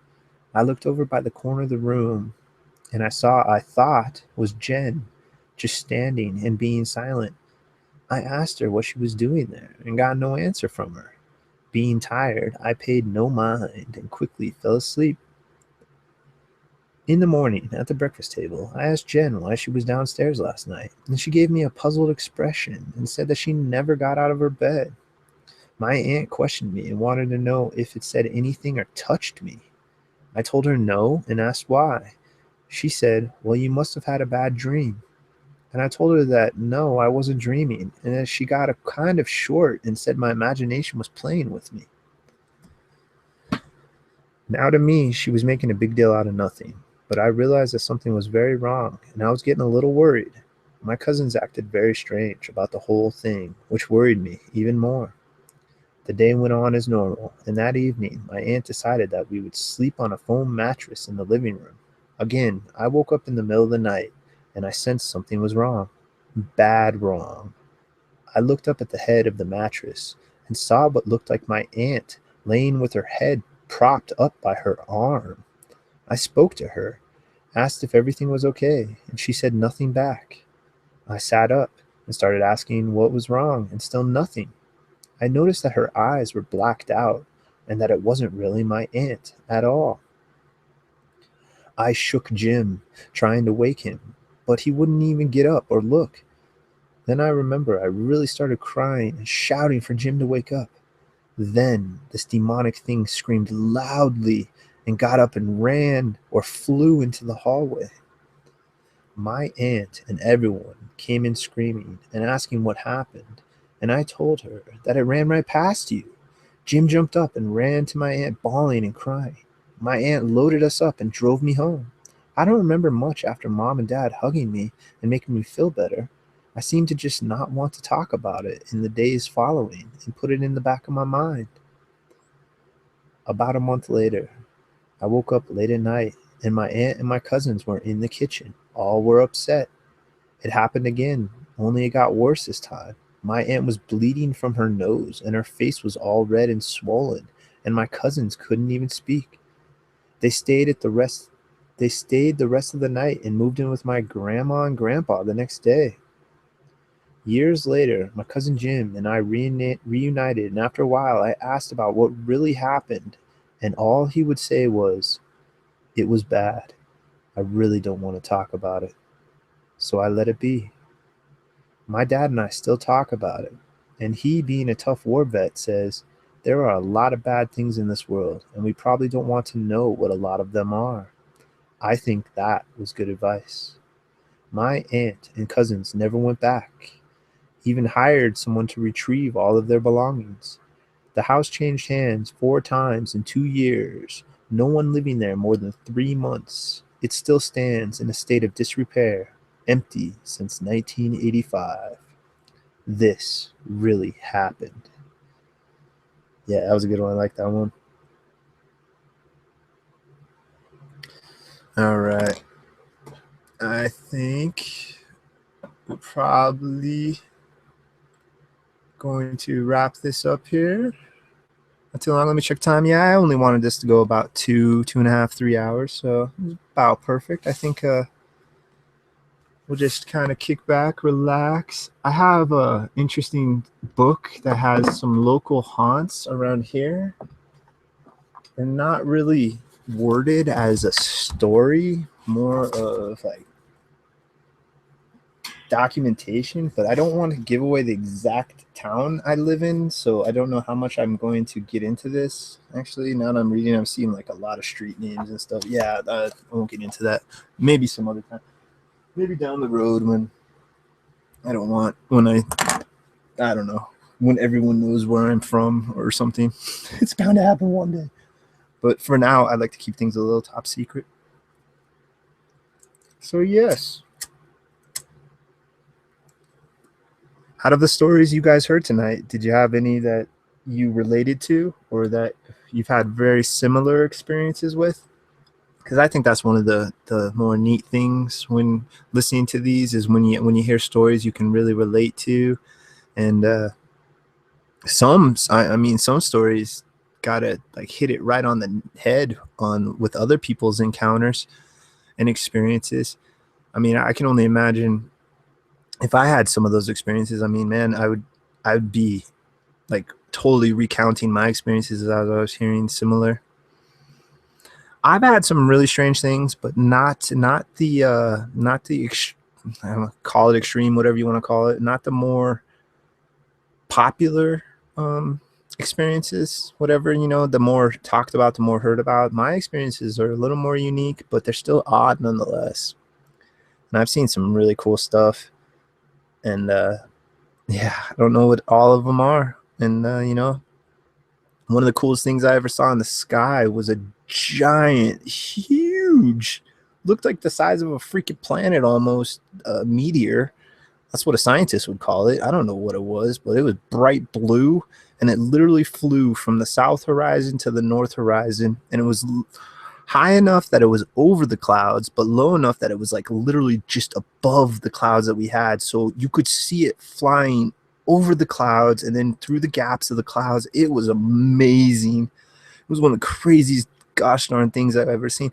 And that was when I was a teenager. So that was like, we might have had pagers back then. So there's no way, nobody took photos as much as they do now. So, but I was with at least 2 or 3 other people, so that there was people to corroborate or whatever that term is. So the stuff I saw, the wildest account that I have, I haven't really talked to families ton lately of paranormal stuff. It would be interesting to try to delve back in and try to suss out some more paranormal stories, but others have heard my account of this. My dad's story about, I mean, my dad is like Mr. Scientific skeptic guy, like really skeptic on everything, but he believes in UFOs and extraterrestrials because he saw the classic cigar shaped UFO in broad daylight with multiple people with his mother. So my grandma can collaborate that story too. So it's like, and these, and especially my grandma and grandpa are like, they're the ones that instilled the honesty that I have. Like, they're the most honest, hardworking, loving people I've ever met. And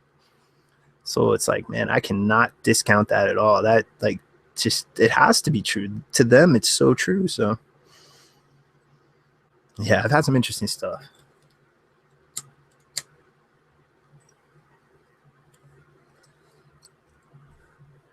Yeah, the Hat Man. That is a really weird one. Like, I don't understand, like, why. There seems to be a use for the hat. Maybe it's just to distinguish it from other shadow type entities. I don't know. It's just really weird.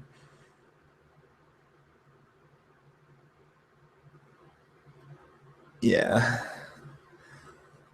The weirdest physical supernatural experience I've ever, it was so weird, still burnt into my head, was during a talking board session. I've never felt anything like this at any other time, let alone talking board sessions. I haven't felt it any time after.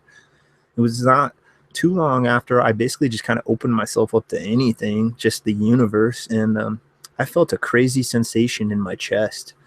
Like it was like something entering or leaving, and it was like a weird hot but cold sensation. It was like a pressure but not a pressure. It was just the weirdest damn sensation. It wasn't pain, but it was spooky. It creeped me out because I never felt anything like it before. And you know, being in the middle of a dang talking board session, what's the first thing that pops in my mind? Was that a spirit that just entered my chest? Like, of course I'm going to be thinking that.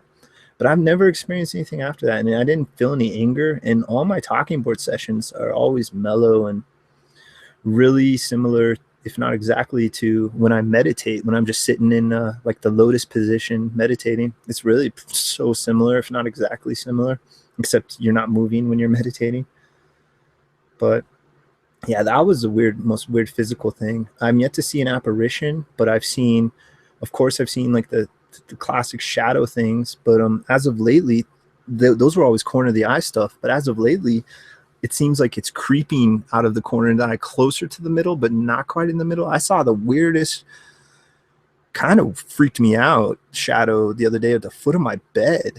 Like the bottom of my vision, it looked like a part of a mass just kind of popped up over the side of my bed and moved from left to right relatively quick. It was really weird, but I don't know. I still don't know what that was, but that was one of the more odder ones. A couple months back, I was doing a session, and I saw the corner of my eye, what looked like really super briefly, but it kind of looked, the best I can put it is that shimmering cloak from the Predator, that kind of like see-through cloak. And I got really wigged out after that. I totally started to feel fear. I don't know if it was my head. I was thinking it was my head, but maybe it was that creature. But I ended up, I had sage then and there, and I lit some sage when I got back and sat at the table with my ghost box. And somebody, I think it was Aaron or somebody, mentioned like, oh, look, he's got all freaked out. Because yeah, it did freak me out a little. It was a weird one. I've never seen anything like that. But I'm yet to see the classic full-blown apparition. I don't, a loved one may have visited me in my dreams, but I honestly don't remember them coming into my dreams like it's them from now. I've had dreams with deceased loved ones where when we're almost in a memory, like it's kind of like an example of this would be my grandfather doing some sort of 4th of July banquet where we're doing the barbecue and we're lighting up fireworks, but it's a 4th of July that I never experienced in my memories. But it's all the same feelings and stuff, but it's like more current. Like I feel more like I'm my current age, and my grandpa would be more his. I had that not too long after. So I've wondered if that was like his way of trying to show me everything's okay, because it was totally this just classic loving grandfather, summertime, 4th of July, just kicking back, not a worry in the world afternoon. So, and that's how I remember him. I kind of wish I didn't see him when he passed away, so I don't have that image in my head. But at the end of the day, I remember all the good times more than anything. That dude was super awesome. I look up to him. I love my dad, but I look up to that guy, my grandpa, more than my pops. So yeah, that's a handful of mine. I've had a couple other. I know I'm missing a couple other off the top of my head. My sister has, she's had the shadow person experiences out of our family. My mom claimed to see a shadow person of a Native American like chief back when we were kids in this one trailer we lived in, and he would just hang out in the hallway, and she said she would see the silhouette of him, but it was never bad. It was never anything bad. But my sister, she claimed that she had one that moved from a couple spots but I think I asked her if she feels dread or anything, and she says no, but she still thinks she sees like weird shadow, and she has 2 young kids. That's kind of a common thing, I think, with the shadow people, is young kids involved somehow as well. It's some really crazy stuff. So, but all in all, yeah, this isn't going to be like the longer ones, guys. I think I'm going to wrap it up. So that was real paranormal and ghost stories of the unexplained from people all over the world. plenty to go on from here. Plenty of other streams in the future doing similar things, and we'll just see how I evolve this one. And yeah, I'm working still on my actual friends' personal stories. I feel like I really want to do it right, and I don't want to rush them. And I even said it could be a month until I even get the first one out, because I just want to do it right, and I don't want to rush it. Like a lot of times when I'm making those paranormal legends, I'll be like 5 hours into one, and I'll start not caring because I'll just want to get it done. And I just don't want to do that with these because they demand respect. So yeah, for now, when I do this will just be other random people from all over the world. But eventually I'll do my shorter video series of your experiences. So yes, that was number 4. I'm at number 4 and number 5 of these style streams. So yes, Saturday night, it is roughly 11:24 p.m. Mountain Standard Time where I dwell. Experiences abound. The supernatural seems to be around us. Seems to have been around us since verbal history and written history. People are trying to communicate with dead things, and sometimes they're not trying to, and the dead things are trying to communicate with them. There isn't yet to be much rhyme or reason to any of this. Cryptids, ghosts, shadow people, demons, you name it. UFOs, time travelers. It's something weird is going on, and as to what it is, we don't know. But that's why we do what we do, and that's why we like to read and explore and find new avenues of discussion. So until the next stream, take care of yourself, take care of one another, keep researching all that good stuff, asking questions, and I will catch you not too long. Rusty Reporter, signing out. See you guys.